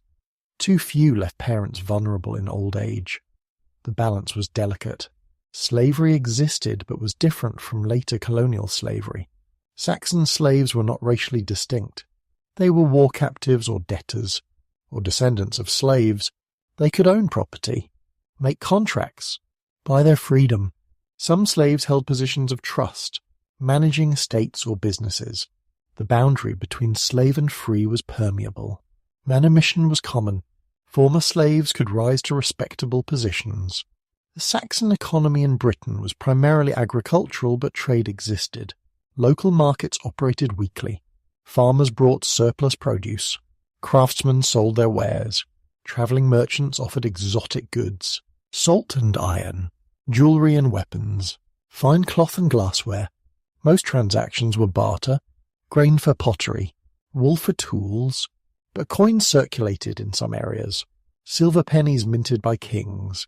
Crafts were becoming specialised. Not every village had every craftsman. Blacksmiths were essential but might serve several communities. Potters concentrated where good clay existed. Jewellers worked in royal centres. Specialisation meant trade. Communities had to exchange products. This created economic networks, binding regions together, creating interdependence. The Saxon hall was the centre of social life, not just a residence but a gathering place. Here lords held court. Disputes were settled. Alliances negotiated. The hall was also an entertainment venue. Poets performed. Musicians played. Stories were told. During winter evenings, entire communities gathered in the Lord's Hall. Warmth and light and company made bearable the long dark months. The culture of the hall was hierarchical. Everyone knew their place. The Lord sat at the high table, his most important followers nearby, lesser warriors alongside benches, servants and slaves at the far end, or standing, serving others. This arrangement reflected and reinforced social structure. You were literally where you sat. Moving up meant social advancement. Moving down meant disgrace. Gift-giving was central to hall culture. The Lord distributed treasures, gold rings and armbands, weapons and war gear. These gifts created obligations. Recipients owed loyalty and service. The relationship was reciprocal.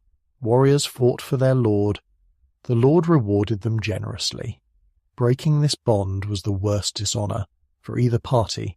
Saxon poetry flourished in the hall setting. Scops were professional poets.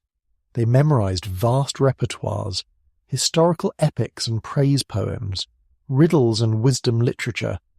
Their performances were not mere recitation.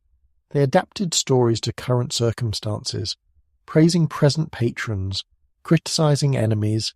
Poetry was living tradition, constantly evolving. Music accompanied Saxon life. Work songs helped coordinate group labor. Lullabies soothed children. Battle songs inspired warriors. Religious music developed after conversion. But secular music remained important. Harps and lyres, bone flutes and drums. Everyone sang. It was universal skill and entertainment. Saxon art showed distinctive preferences. They loved complex patterns, interlacing designs that challenged the eye, animal forms twisted into impossible shapes, geometric patterns of mesmerizing complexity. This aesthetic appeared everywhere, on jewelry and weapons, on manuscripts and stone crosses. It expressed something fundamental about Saxon mentality, a love of complexity and hidden meanings. The Saxon sense of time was cyclical rather than linear. Years were not numbered consecutively. They were remembered by significant events. The year of the great storm, the year the king died. Seasons mattered more than dates. Time for ploughing, time for harvest, time for war. This cyclical view influenced their worldview. History repeated. What had been would be again. Saxon attitudes toward death were complex. They feared it but accepted its inevitability. Death in battle was glorious. Death from disease was unfortunate. Death from old age was rare blessing. The dead were remembered through poetry and genealogy. Their names lived on. Their deeds inspired descendants. Memory was immortality. Burial practices varied by status and period. Common people received simple burials, a shallow grave, perhaps a knife or brooch. Nobles got elaborate funerals, grave goods for the afterlife, weapons and jewelry, sometimes horses and dogs, ship burials for the greatest lords. The magnificent burial at Sutton Hoo shows the resources devoted to elite funerals. Saxon religious life before Christianity was localized. Each community had sacred sites, springs and groves, standing stones and burial mounds. Local spirits required propitiation, offerings of food and drink, occasional animal sacrifices. These practices continued long after official conversion. Old beliefs died slowly. Christianity had to accommodate them. The Saxon worldview was fatalistic. Weird, they called it. Fate. What would happen would happen. This did not mean passivity. One still struggled and strived, but ultimate outcomes were predetermined. This belief provided comfort in harsh times. If suffering was fated, it was not personal failure. If success came, it was meant to be. Community was everything in Saxon society. The individual without community was nothing. An outlaw, literally outside law's protection. Anyone could kill them without penalty. Community provided security and identity. It demanded conformity and loyalty. Individual desires mattered less than group needs. This communalism conflicted with later Christian emphasis on individual salvation. The Saxon year was punctuated by festivals, midwinter celebrations when daylight began returning. spring festivals for planting, midsummer gatherings for marriages and alliances, harvest festivals of Thanksgiving. Each had its customs, special foods and drinks, particular songs and stories, rituals that bound communities together. These festivals survived Christianization. Transformed but not eliminated, Saxon concepts of honour shaped all behaviour. A man's word was his bond. Breaking an oath meant social death. Reputation mattered more than life. Better die honourably than live shamefully. Women had their own honour codes. Fidelity and hospitality, wise counsel and household management. Honour was social capital. It determined whom you could marry, whom you could trade with, whom would support you in disputes. Violence was endemic in Saxon society. Not random or senseless, but structured and purposeful. Blood feuds maintained rough justice. Cattle raids redistributed wealth. Battle proved divine favour. Violence was normal conflict resolution. The strong took from the weak, unless the weak had strong protectors. This created cascading obligations, protection in exchange for service. The conversion of the Anglo-Saxons to Christianity transformed their culture fundamentally. It began in 597 when Pope Gregory sent Augustine to Britain. The mission landed in Kent, 40 monks led by Augustine. They were terrified. They had heard the Anglo-Saxons were fierce barbarians. They almost turned back, but Gregory insisted they continue. King Ethelbert of Kent received them cautiously. He met them outdoors, under an oak tree. He feared they might use magic against him indoors.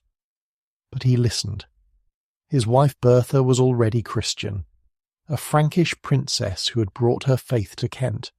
She had maintained a small church in Canterbury, dedicated to St. Martin. This gave Augustine a foothold. Ethelbert's conversion was political as much as spiritual. Christianity connected Kent to the wider European world. The Frankish kingdoms were Christian. The Byzantine Empire was Christian. Even distant Ireland was Christian. To remain pagan was to remain isolated. Ethelbert saw advantages in conversion: access to literate administrators, alliance with Christian kingdoms, the prestige of papal recognition. The conversion process was top-down initially. Kings converted first. Their nobles followed. Common people came last, sometimes willingly, sometimes under pressure. The old gods were not immediately abandoned. They were gradually displaced. Christ became another god to worship alongside traditional deities. Then the most important god. Finally the only god. This process took generations. Augustine established his base at Canterbury. He built a cathedral and monastery. These were modest wooden structures initially, nothing like the later stone buildings, but they were revolutionary for Saxon England, centres of literacy and learning, places where books were copied and stored, where Latin was taught and spoken, where Roman administrative techniques were preserved. The early missionaries faced enormous challenges. Language barriers were significant. Few Saxons spoke Latin. Few missionaries spoke Old English. Interpreters were essential but unreliable. Concepts were difficult to translate. How to explain the Trinity to polytheists. How to describe sin to people with different moral frameworks. How to convey abstract theology to practical warriors. The missionaries adapted Christianity to Saxon culture. They did not demand complete abandonment of traditional ways. Pagan festivals became Christian holidays. Sacred sites were consecrated to saints. Old stories were retold with Christian themes. This syncretism made conversion easier, but it also created a distinctive Anglo-Saxon Christianity, different from continental practice. The Roman mission to southern England soon encountered competition. Irish missionaries were active in northern Britain. They had converted the Scots and Picts. They had different practices from Rome, different calendar for Easter, different style of tonsure for monks, different organisational structure. These differences seem minor now, but they caused major conflicts then. The Irish missionary Aidan established a monastery on Lindisfarne in 635. This became the centre of Northumbrian Christianity. The Irish approach was different from the Roman, less hierarchical, more ascetic. Irish monks sought wild places for contemplation, islands and mountain tops. They lived simply, eating barely enough to survive, wearing rough clothes, sleeping on bare ground. The clash between Roman and Irish Christianity came to a head at the Synod of Whitby in 664. King Oswiu of Northumbria had to choose. His kingdom followed both traditions. This caused confusion. Different dates for Easter. Different religious practices. The debate was fierce. Each side argued passionately. Finally, Oswiu chose Rome. The deciding argument was that Peter held the keys to heaven, and Peter's successor was the Pope in Rome. The victory of Roman Christianity had profound consequences. It tied England to continental Europe, to Roman law and Latin learning, to papal authority and international church networks. Had Irish Christianity prevailed, English history might have developed very differently, more isolated, more mystical, less legalistic. Monasteries became the centres of Saxon Christian culture. Every kingdom established major monasteries. Wearmouth and Jarrow in Northumbria, Glastonbury in Wessex, Ely in East Anglia, Lichfield in Mercia. These were not just religious houses. They were economic powerhouses, owning vast estates, controlling significant wealth. They were also cultural centres, producing manuscripts and art, preserving knowledge and teaching skills. The monasteries introduced new agricultural techniques, better ploughing methods, improved crop rotation, more efficient water mills. Monks cleared forests and drained marshes. They turned wasteland into productive farms. Their estates became models of agricultural innovation. Surrounding communities learned from their example. Agricultural productivity increased significantly. Literacy came with Christianity. The Anglo-Saxons had used runes for brief inscriptions, but they had no literary tradition, no written laws or histories. Christianity required books. Bibles and prayer books, service books and saints' lives. Monks learned to read and write, first in Latin, then in Old English. Within generations, England had a literate elite. This transformed government and culture. The production of manuscripts was laborious. Each book was copied by hand, letter by letter, page by page. Vellum was expensive, made from calf skin, specially prepared. Ink had to be made from oak galls and iron, colours from precious materials, lapis lazuli for blue, gold leaf for decoration. A single book might take a year to produce, cost as much as a small estate, yet books multiplied. Libraries grew, knowledge accumulated, works were copied from continental sources, classical texts preserved through the Dark Ages, biblical commentaries and theological treatises, historical chronicles and saints' lives. But Anglo-Saxons also created original works, Bee's ecclesiastical history, Aldhelm's Latin poetry, anonymous Old English verses. The Venerable Bede was the greatest Anglo-Saxon scholar, a monk at Jarrow. He wrote over 60 books. History and theology, science and grammar. His ecclesiastical history of the English people remains our main source for early English history. Bede established historical method, comparing sources, dating events carefully, distinguishing fact from legend. He created the Anno Domini dating system we still use. Christian law gradually replaced pagan law, not completely or immediately, but significantly. The Church claimed jurisdiction over moral offences, marriage and divorce, sexual behaviour, Sabbath observance. Church courts operated alongside secular courts, using different procedures, written evidence rather than oaths, learned judges rather than community assemblies. This dual system complicated justice but expanded legal concepts. The Church introduced new concepts of kingship. Kings were not just war leaders, they were God's appointed rulers. They had religious duties, protecting the Church, enforcing Christian morality, supporting missionaries. This enhanced royal authority but also limited it. Kings were subject to divine law. Church leaders could criticize and even excommunicate them. Christian queenship also evolved. Queens became patrons of churches and monasteries. They commissioned gospel books and sacred vessels. Some became saints, like Ethelthryth of Ely, who abandoned her royal marriage for religious life, founded a great monastery, became patron saint of throat ailments. Queens gained new forms of power through religious patronage. The conversion affected women generally. Monasticism offered alternatives to marriage. Women could become nuns, live independently of male authority. Some became powerful abbesses, ruling double monasteries of men and women. Hilda of Whitby hosted the crucial synod, advised kings and trained bishops. Women religious had freedoms secular women lacked. But Christianity also brought restrictions. The Church emphasized female subordination. Eve's sin justified male dominance. Women could not be priests, could not preach. Their religious roles were limited. The old Saxon respect for wise women and prophetesses diminished. Christian patriarchy was in some ways more restrictive than pagan tradition. The conversion was never complete in the countryside. Old practices persisted for centuries. People still left offerings at springs, still told fortunes and cast spells, still believed in elves and dragons. The Church fought constantly against such superstitions, issuing proclamations, imposing penances, but rural people maintained dual beliefs, Christian on Sundays, pagan when needed. Christian art transformed Saxon aesthetics. Stone sculpture appeared, crosses decorated with biblical scenes and vine scrolls. Churches were painted with holy images, manuscripts illuminated with incredible complexity. The Lindisfarne Gospels show this fusion, Celtic interlace and Saxon animals, classical figures and Byzantine colours. A unique anglo-saxon Christian style emerged. Church music developed rapidly. Gregorian chant was introduced. Complex liturgical singing. Organs appeared in major churches, the first in England at Winchester.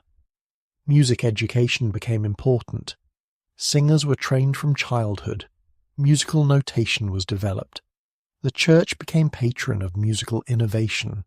The Christian calendar restructured time. The week became standard, with Sunday observance mandatory. The year was punctuated by holy days, Christmas and Easter, saints' days and fasts. Agricultural work had to accommodate religious obligations. No work on Sundays or major feasts. This reduced labour but increased social time. Communities gathered more frequently. Pilgrimage became important. Saxons travelled to holy sites, Canterbury and Lindisfarne, Rome for the most ambitious, Jerusalem for the most devoted. Pilgrimage was spiritual but also social. Travellers met people from different regions, exchanged news and ideas, brought home new customs and concepts. Pilgrimage connected England to the wider Christian world. The cult of saints proliferated. Every church needed relics, bones or belongings of holy people. These attracted pilgrims and donations. Competition for important relics was intense. They were stolen and fought over. Fake relics circulated widely, but genuine or not, they focused devotion, provided local spiritual centres. Christian charity changed social relations. The Church taught obligation to the poor.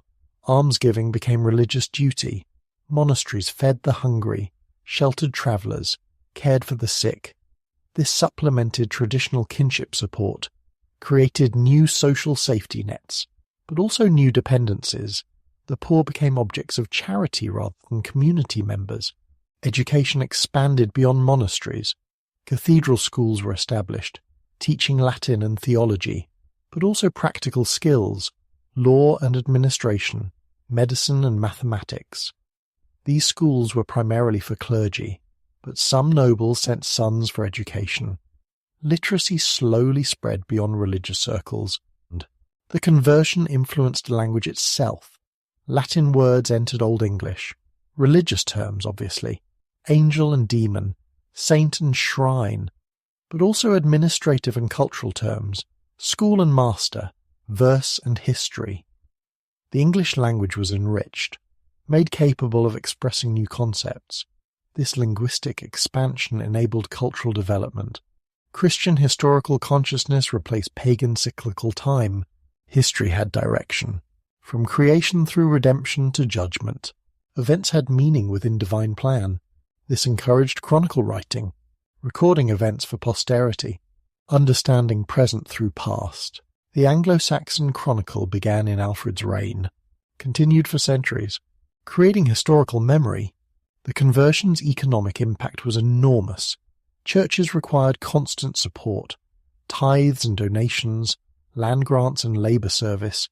The church became the largest landowner, controlling perhaps 1/3 of England. This concentrated wealth but also invested it in buildings and books, in agricultural improvement and technological innovation. Christian sexual morality transformed Saxon society. Monogamy was strictly enforced. Divorce became difficult. Clerical celibacy was promoted, though not always practiced. Prostitution was condemned but not eliminated. Sexual sins required public penance. Standing outside church in rough clothes, the church tried to control the most intimate human behaviours. Death and burial changed under Christianity. Cremation was forbidden. Bodies awaited resurrection. Burial was in consecrated ground. Churchyards replaced pagan cemeteries. Grave goods disappeared. The dead needed prayers, not possessions. Masses were said for souls. The living could help the dead through prayer and charity. Death became less final, more transitional. The conversion created new conflicts between Christian kings and pagan neighbours, between strict clergy and lax laity, between Roman and Irish traditions, between church and state authority.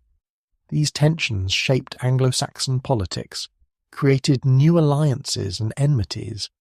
Religion became another field of competition between kingdoms. Yet Christianity also created unity. All Anglo-Saxon kingdoms became Christian. They shared religious culture, common festivals and beliefs. Latin provided universal learned language. Church councils brought leaders together. The idea of Christian England emerged, not yet political reality, but conceptual possibility. The conversion laid groundwork for eventual unification. The first Viking raid struck Lindisfarne in 793. It came without warning on a clear June day. The monks were at prayer when the dragon ships appeared. Long vessels with carved prows, square sails bearing ravens and wolves. The raiders landed quickly. They killed some monks immediately. Others they captured for slavery. They looted the monastery's treasures. Gold crosses and silver chalices, illuminated manuscripts and jewelled shrines. Then they burned what they could not carry, and vanished across the sea. The attack shocked Christian Europe. Lindisfarne was holy ground, the burial place of St. Cuthbert, a centre of learning and prayer. That pagans would attack such a place seemed apocalyptic. Alcuin of York wrote that God was punishing English sins. Blood rain had fallen. Dragons had been seen in the sky. The Northmen were divine scourges, sent to chastise corrupt Christians. The early Viking raids followed a pattern. They struck in summer when seas were calm. Targeted isolated monasteries and wealthy settlements, avoided fortified towns and organised armies. They wanted portable wealth, gold and silver, quality weapons and tools, healthy slaves for labour and sale.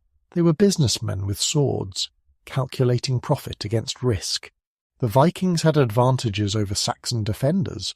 Their ships were technological marvels. Shallow draft allowed river navigation. They could strike far inland. Their symmetrical design meant easy reversal. No need to turn around. Just reverse rowing direction. The ships were light enough to portage. Carried overland between rivers, this mobility made defence nearly impossible. Vikings could appear anywhere water reached. Saxon defensive systems were designed for land warfare. Shield walls and fortified towns. They were unprepared for maritime raiders. Coasts were too long to defend entirely.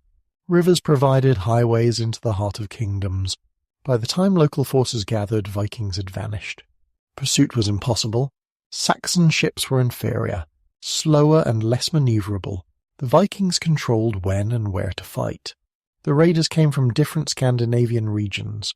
Norwegians struck Scotland and Ireland. Danes attacked England and Francia. Swedes went east into Russia. But these distinctions meant little to victims. All were Northmen, pagans who worshipped strange gods, who fought without Christian restraint, who enslaved Christians without conscience. The Viking expansion had multiple causes: overpopulation in Scandinavian homelands, political consolidation displacing lesser chiefs, climate warming opening new sea routes, technological improvements in shipbuilding, knowledge of wealthy targets from earlier trading. The Vikings were not mindless barbarians. They were rational actors pursuing opportunities. England was rich and vulnerable. The logic was simple. For decades, the raids remained small-scale, a few ships, perhaps 100 warriors, enough to overwhelm a monastery, not enough to face an army. The Anglo-Saxons treated them as criminal nuisances, like earlier Saxon pirates, unfortunate but manageable, local problems requiring local solutions. This underestimation would prove catastrophic. The raids gradually intensified. Larger fleets appeared, dozens of ships, hundreds of warriors.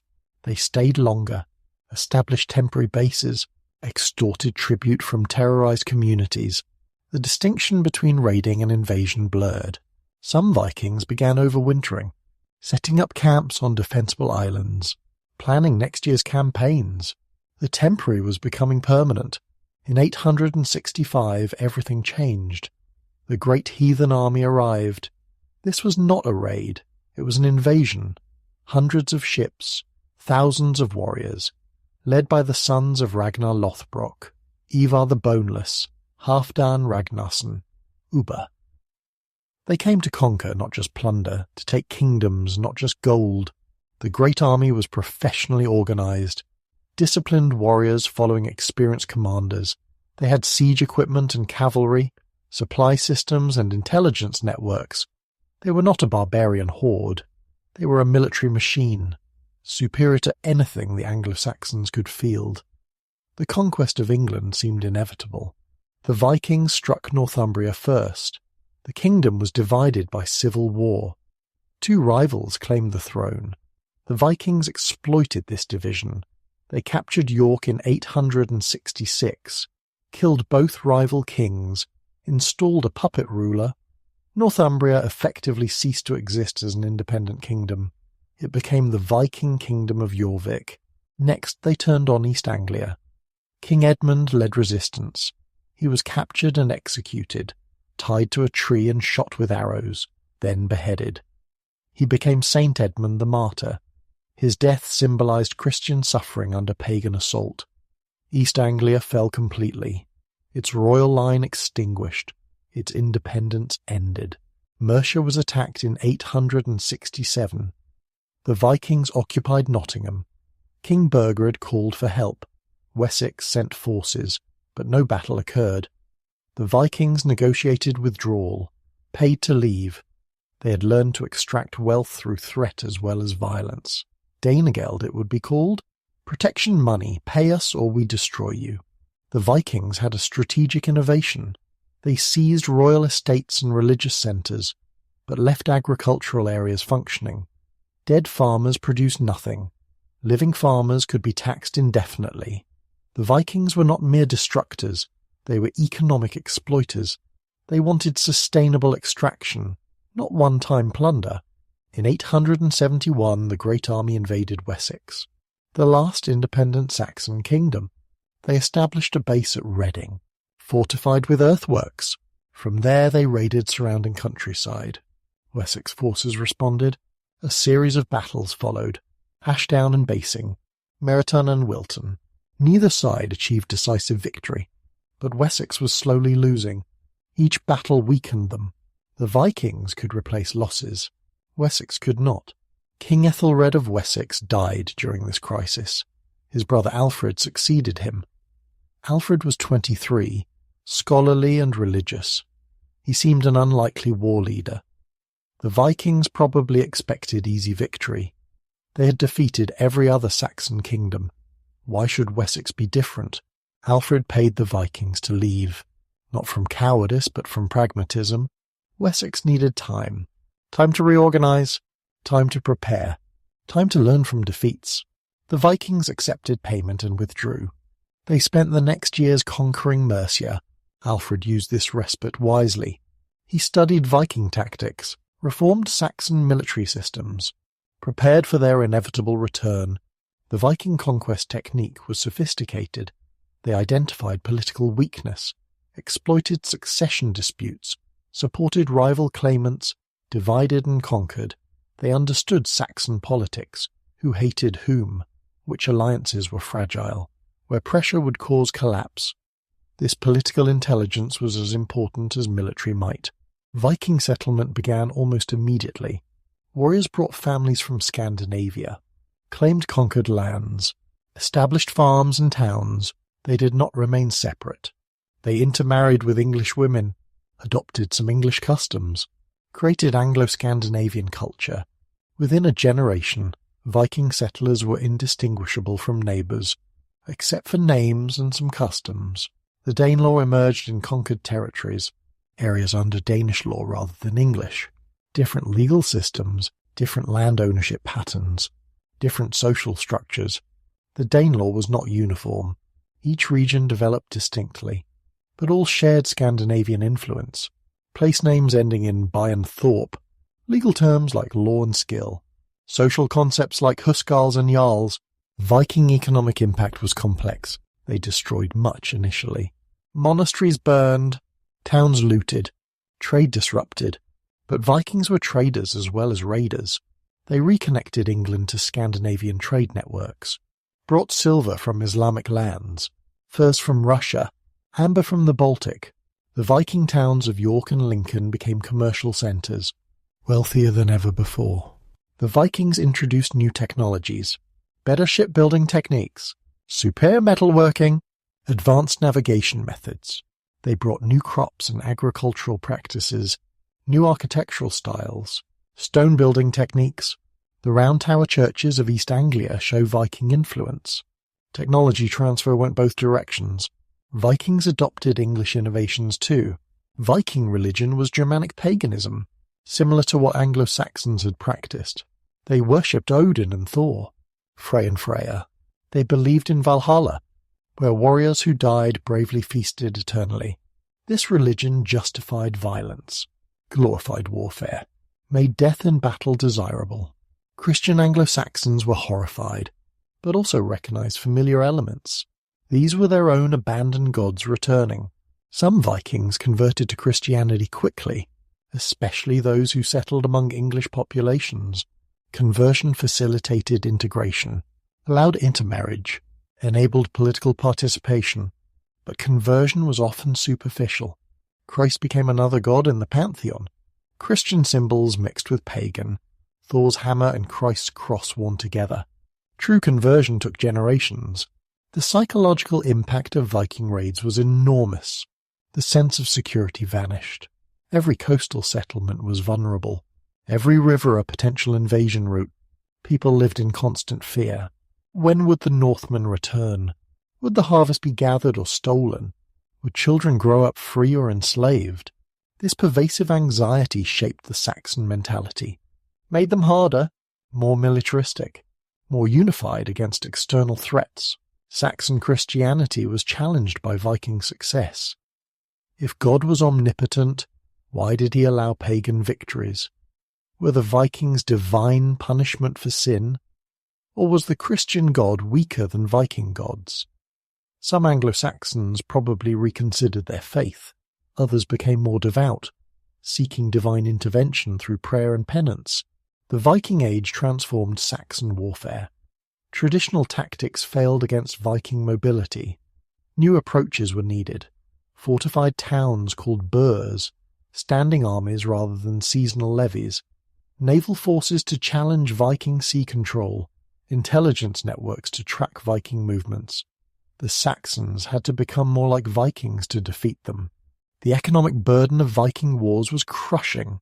Armies had to be maintained, fortifications built, tribute paid, taxation increased dramatically. Free farmers were squeezed. Many fell into dependency, owing labour service to lords who protected them. The Viking threat accelerated social stratification, created more rigid hierarchies. The free peasantry declined. The aristocracy strengthened. Women's experiences during Viking raids were particularly harsh. They were prime targets for slavery. Young women brought high prices in slave markets. From Dublin to Constantinople, rape was common, used as weapon of terror. Some women killed themselves rather than face capture. Others survived and adapted. Some even married Viking settlers, becoming cultural bridges between communities. The Viking impact on language was significant. Old Norse and Old English were related, mutually intelligible to some degree. Where populations mixed, languages merged. Hundreds of Norse words entered English. Common words like knife and skill, skull and skin, sky and window. Even the pronouns they and them are Norse. English grammar simplified, lost some inflections, became more analytical. The Vikings helped create modern English. The Viking Age forced Anglo-Saxon political evolution. Small kingdoms could not resist Viking armies. Cooperation was essential. Alliances became permanent. Smaller kingdoms were absorbed by larger. The heptarchy collapsed. Only Wessex remained fully independent. This consolidation was defensive necessity, but it created foundations for unified England. The Vikings inadvertently promoted English unification. Alfred the Great's victory over the Vikings at Edington in 878 marked a turning point. The West Saxon army caught the Vikings by surprise, fought them in pitched battle, broke their shield wall, pursued them to their fortress at Chippenham, besieged them for 14 days. The Viking leader Guthrum surrendered, agreed to leave Wessex, more importantly agreed to accept baptism. Alfred stood as his godfather. This was not just military victory. It was ideological triumph. The Christian God had defeated pagan gods. The Treaty of Alfred and Guthrum divided England. Wessex remained independent. The Danelaw was acknowledged as Viking territory. A frontier was established. Along the Thames and Lee rivers, up the Lee to its source, then straight to Bedford, along the Euse to Watling Street. This was not permanent peace, but it provided breathing space. Time for Alfred to strengthen Wessex. Time to prepare for reconquest. Alfred's military reforms were revolutionary. He created the burgle system, a network of fortified towns. No place in Wessex was more than 20 miles from a burh. These were not simple forts. They were planned settlements, with permanent garrisons, maintained by surrounding territories. Each hide of land supported one defender. The burhs were refuges during raids, but also bases for offensive operations. The Saxon army was reorganized. Alfred divided the fyrd into two parts. Half served while half remained home, maintaining agriculture. This provided continuous military force. Without economic collapse, Alfred also created a standing army, professional warriors maintained by royal estates. These housecarls were always ready, better trained and equipped than militia. They formed the army's core. Alfred built a navy. Saxon ships were redesigned, longer than Viking vessels, higher-sided, more stable in combat, less maneuverable but stronger. Alfred understood sea power. Control of waters meant control of Viking movement. The new navy could not match Viking seamanship, but it could contest their dominance, make raiding more dangerous, more expensive. Education was central to Alfred's vision. He believed English decline stemmed from ignorance, from abandonment of learning. He established court schools, invited foreign scholars, learned Latin himself at age 38, translated important works into English, Boethius's Consolation of Philosophy, Gregory's Pastoral Care, the first 50 Psalms. He wanted nobles literate in English at least, Latin if possible. Knowledge was power. Understanding brought victory. The Anglo-Saxon Chronicle was begun under Alfred's patronage, a year-by-year record of English history. Written in English, not Latin, distributed to major monasteries, updated annually. This created shared historical consciousness. All English knew their common past, their struggles and victories. The Chronicle unified English identity, made them one people with one story. Alfred's law code synthesized earlier Saxon laws, combined Wessex and Mercian and Kentish traditions, added biblical principles. The Ten Commandments preceded Saxon laws. Divine law justified human law. Alfred positioned himself as Christian king, like biblical David or Solomon. His authority came from God. His laws reflected divine will.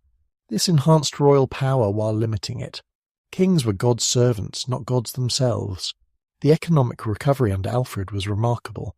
Trade resumed with the continent. New coins were minted, heavier and purer than before. Markets were regulated, standard weights and measures enforced. Towns began recovering. London was reoccupied and fortified. Alfred understood that prosperity supported military power. Wealth meant weapons and warriors. Trade meant intelligence and alliances. Alfred died in 899. His son Edward the Elder succeeded. Edward was purely military where Alfred was scholarly.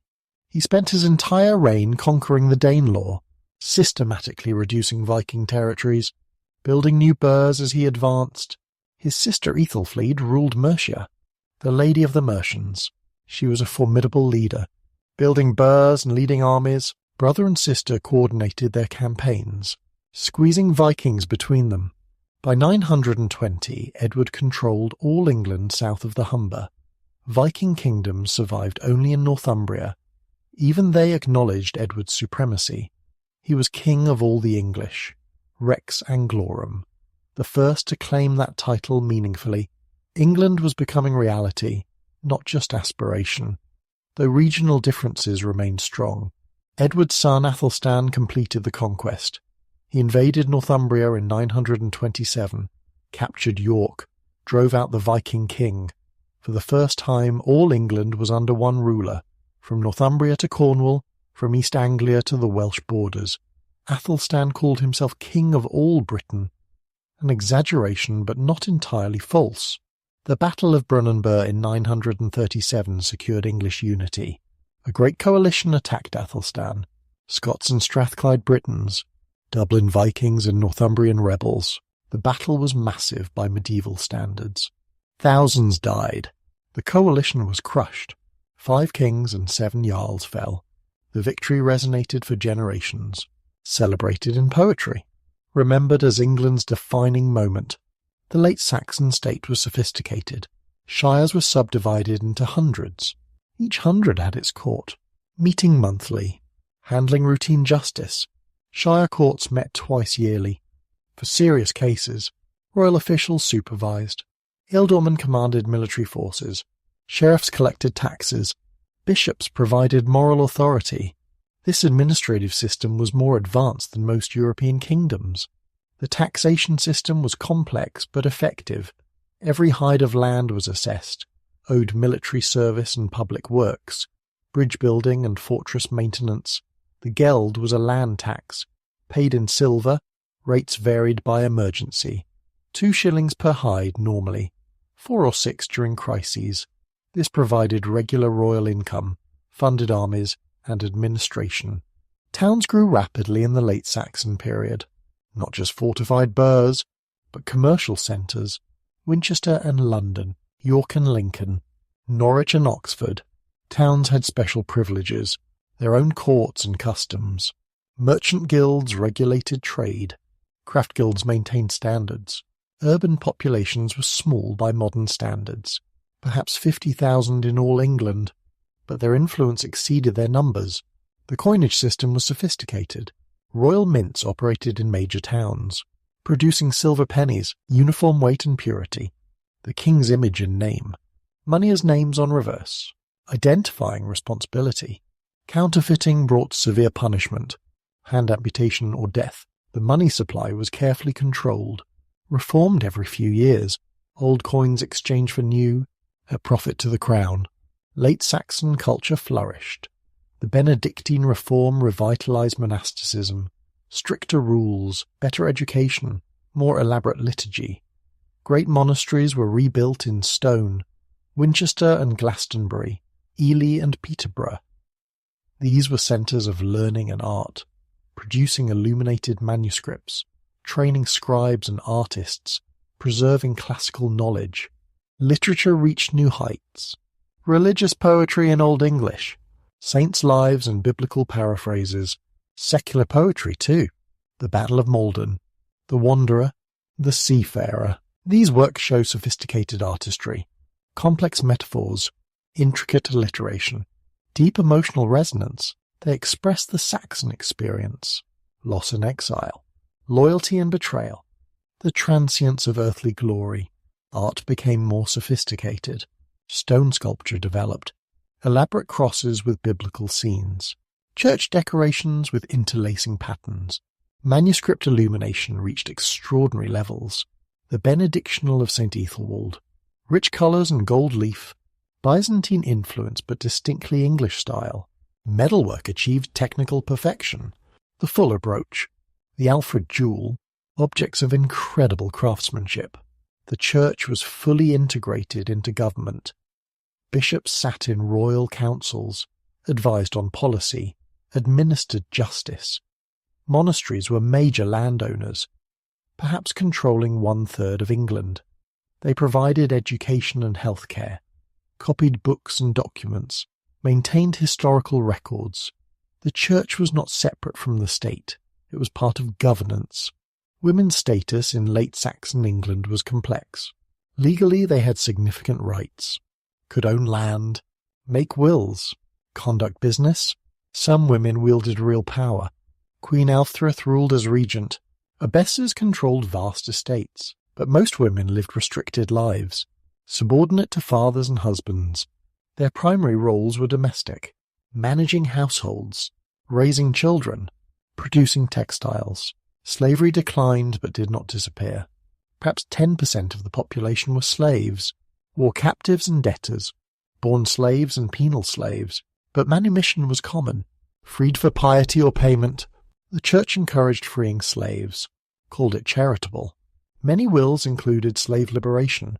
Former slaves became peasants. Free but poor, the distinction between slave and free peasant blurred. The agricultural economy intensified. More land was cultivated, forests cleared, marshes drained. The three-field system became standard. Better ploughs were introduced, heavy-wheeled ploughs, capable of turning dense soils. Watermills multiplied, for grinding grain, fulling cloth, powering hammers. Agricultural surpluses supported larger populations, perhaps 2 million by the year 1000. Trade networks expanded dramatically. English wool was prized across Europe. Flemish merchants came to buy it. English merchants travelled to Rouen and Cologne, bringing back wine and luxury goods, silks and spices, books and relics. The North Sea was an English lake, controlled by English naval power. Trade brought prosperity and cultural exchange. The Danish conquest under Sweyn and Nut temporarily interrupted English independence, but it did not destroy English institutions. Canute ruled through English systems, used English administrators, respected English law. His reign was prosperous and peaceful. He was more English king than Danish conqueror. His death led to English restoration under Edward the Confessor. Edward the Confessor's reign was transitional. He was more French than English, raised in Normandy, surrounded by Norman favourites. This created tensions with English nobles, particularly the Godwin family, who dominated English politics. Edward was pious but weak, unable to produce an heir. His death created the succession crisis of 1066. The late Saxon period saw England become European, no longer an isolated island, but part of continental culture. English monks studied in French schools, English merchants traded in Italian cities, English coins circulated in Polish markets, English kings married foreign princesses. England was integrated into Christendom, while maintaining distinct identity. The military system evolved continuously. The Fyrd remained important, but professional warriors dominated. Housecarls were elite troops, equipped with mail armour and battle axes, trained from youth, devoted to their lords. They formed shield walls that were nearly impenetrable, until Norman cavalry and archers found ways to break them. Law became more sophisticated. Royal law superseded local custom. Standard procedures developed. Written documentation increased. Charters recorded land transactions. Writs conveyed royal commands. Law became less personal, more institutional. This legalization of society would continue under the Normans, who built on Saxon foundations. The economy was increasingly monetized. Barter remained common in rural areas, but silver pennies circulated widely. Prices were quoted in pounds and shillings and pence. Though pounds and shillings were accounting units, only pennies actually existed. This money economy enabled more complex transactions, credit and debt, investment and profit. Urban life developed distinctive characteristics. Towns were crowded and dirty, but vibrant and diverse. craftsmen and merchants, priests and monks, royal officials and foreign traders. Towns had their own cultures, different from the countryside, more cosmopolitan, more literate, more innovative. The future belonged to towns, though few recognised it yet. The year 1066 began with the death of Edward the Confessor on January 5th. He left no heir, no clear successor. The succession was disputed between three claimants: Harold Godwinson, Earl of Wessex, the most powerful English noble; William, Duke of Normandy, who claimed Edward had promised him the throne; Harold Hardrada of Norway, who claimed inheritance from earlier Danish kings. Each had some legitimacy. None had clear right. The issue would be decided by force. Harold Godwinson moved quickly.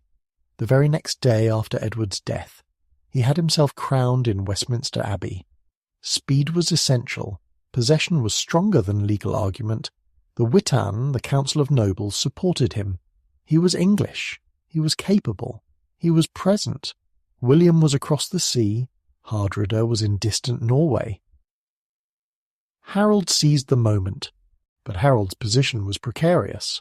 His own brother Tostig opposed him, had been exiled from Northumbria, sought revenge and restoration. The northern earls were unreliable, preferred independence to southern domination. William of Normandy was preparing invasion, building ships and gathering armies, seeking papal blessing for his claim. Harold had to defend multiple frontiers with uncertain support. The year 1066 was marked by celestial omens. Halley's comet appeared in April, blazing across the sky for weeks. The Anglo-Saxon Chronicle recorded it with dread, a hairy star that portended disaster. Modern historians dismiss such superstitions, but contemporary people took them seriously. The comet undermined confidence, made people expect catastrophe. Psychology matters in warfare. Harold spent the summer watching the southern coast. His fleet patrolled the Channel. His army waited in Sussex and Kent, expecting William's invasion. But supplies ran low.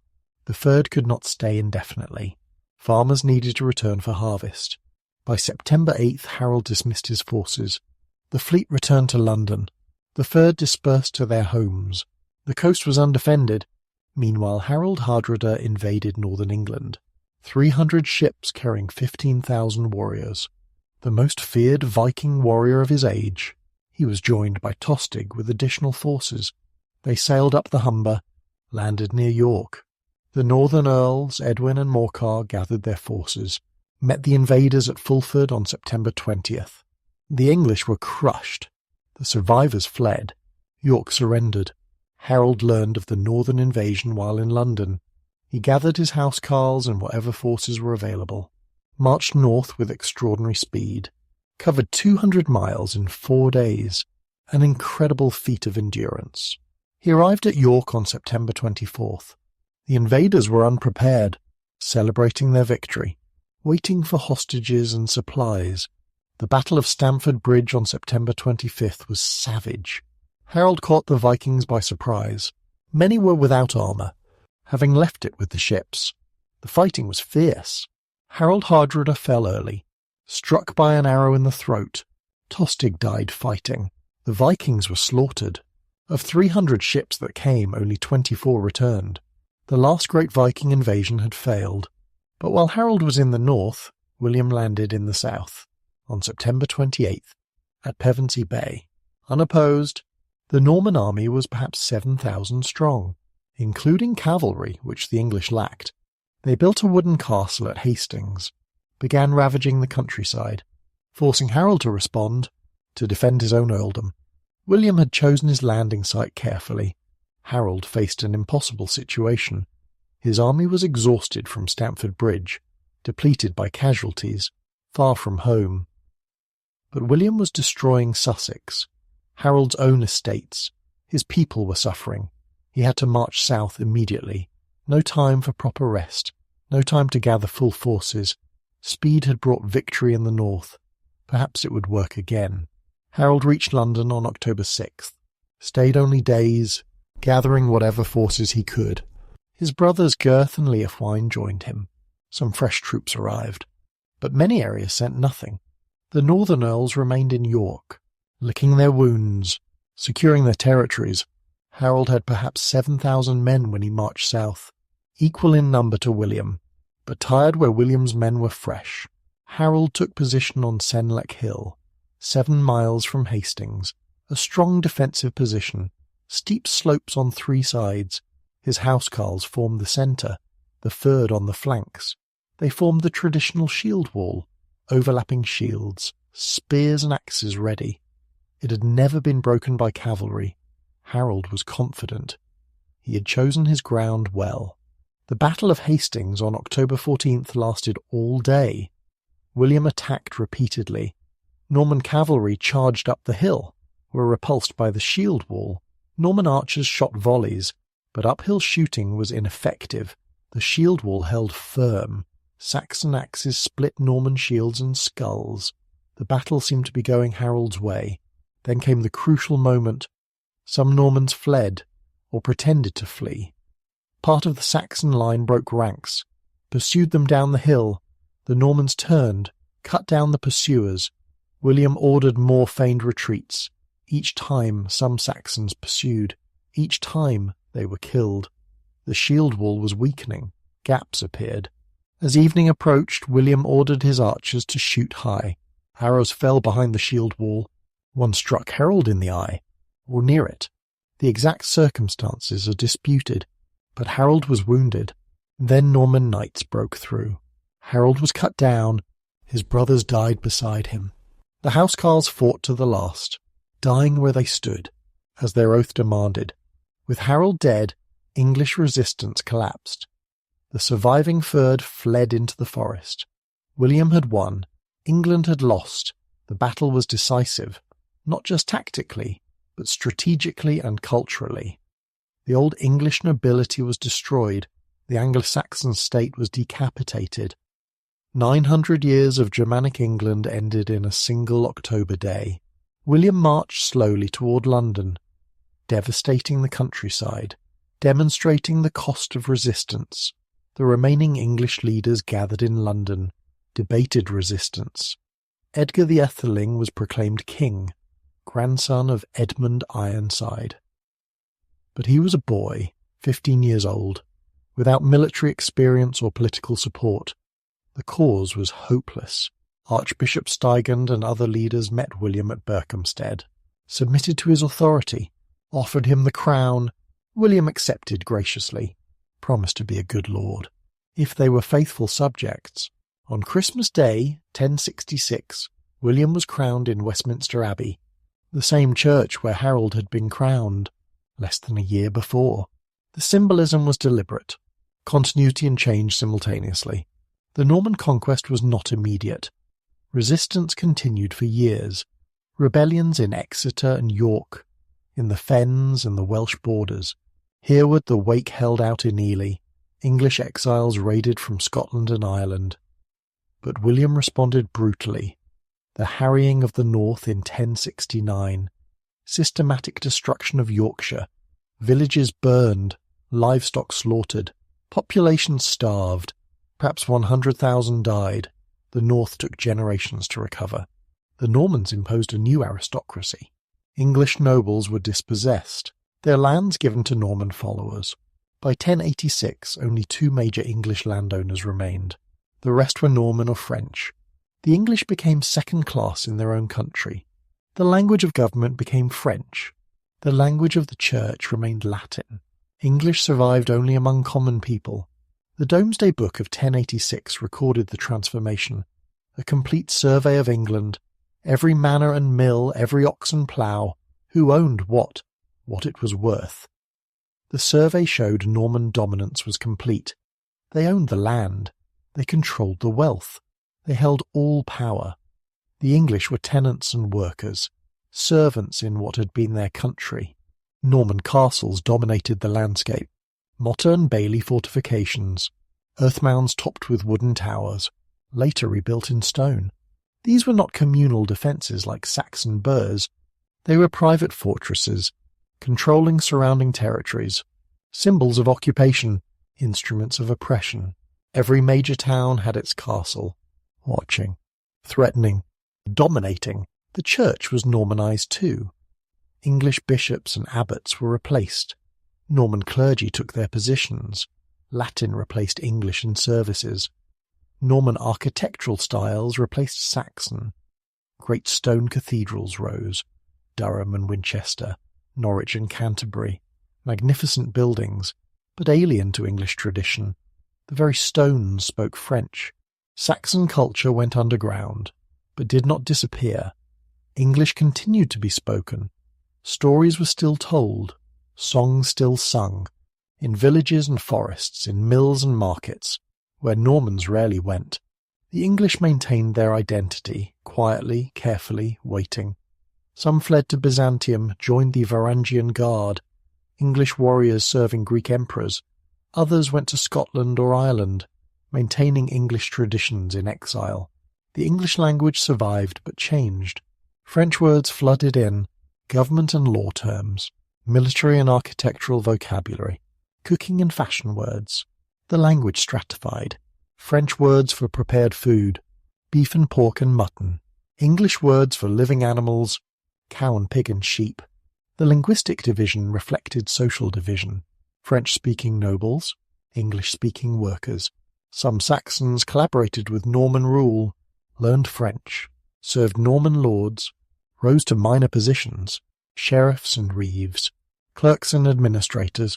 They were intermediaries, translating between rulers and ruled, necessary but despised, traitors to some, survivors to others.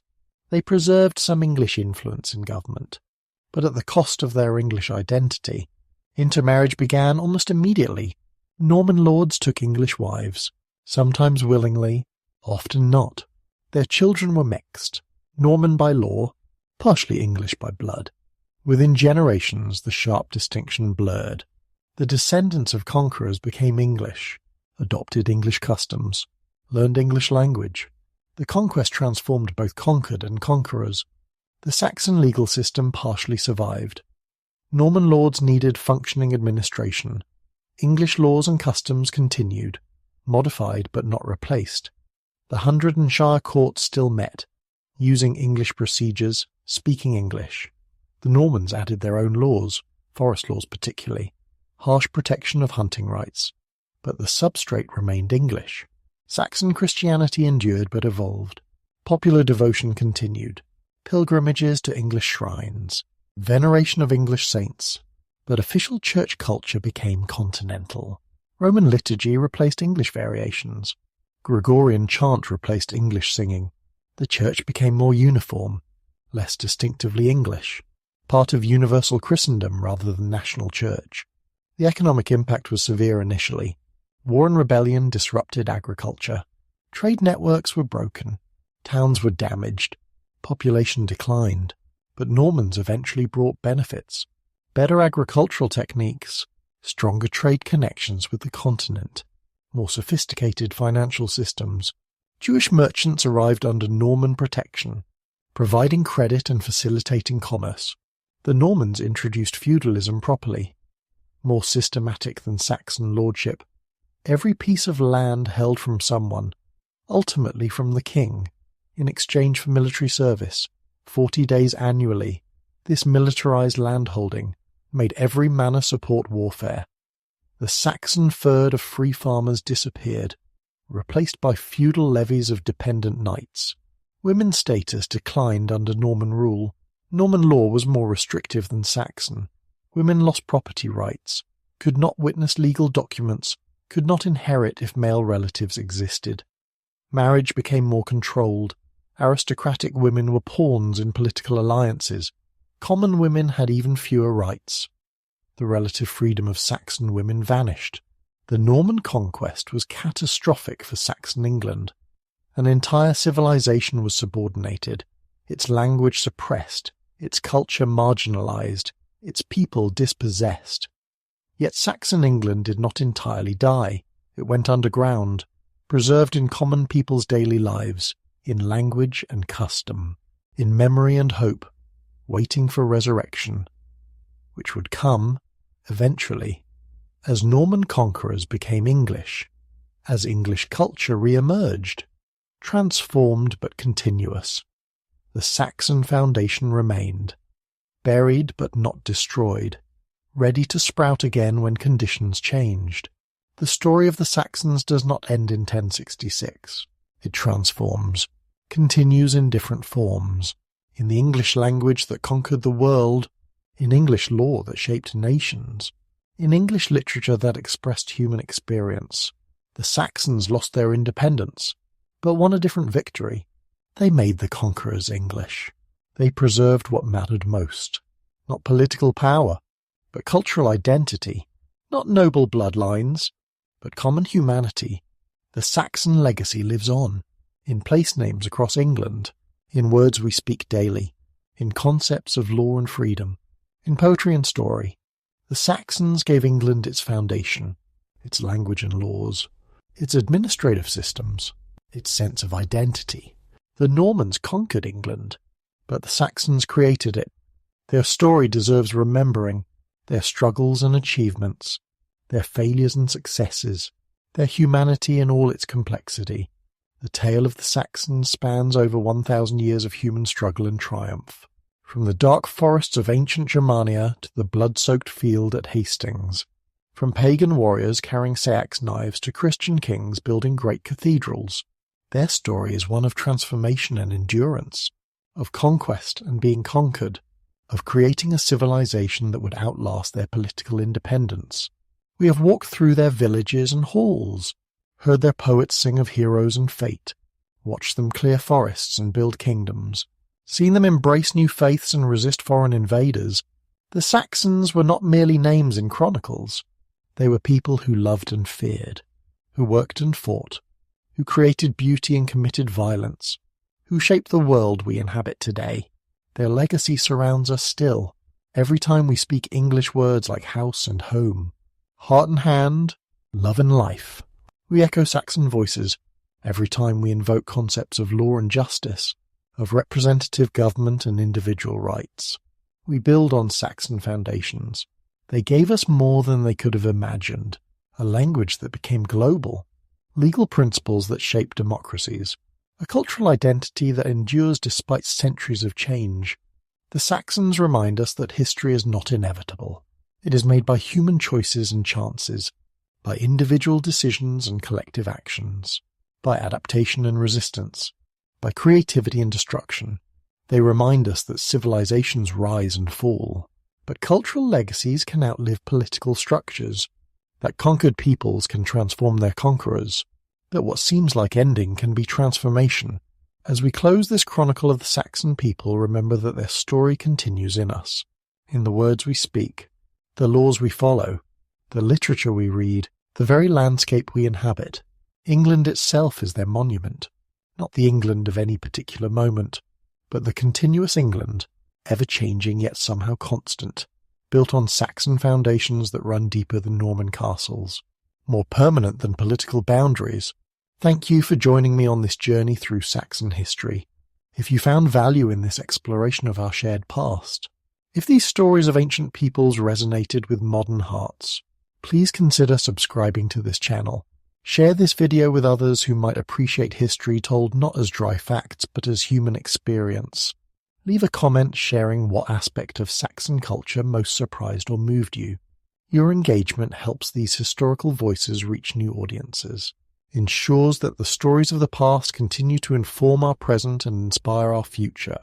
Until we meet again in another historical journey, remember the Saxon proverb, "Word bid full red, fate is inexorable," but how we meet that fate, with courage or cowardice, with wisdom or folly, with compassion or cruelty, that remains our choice, as it was theirs, as it always has been.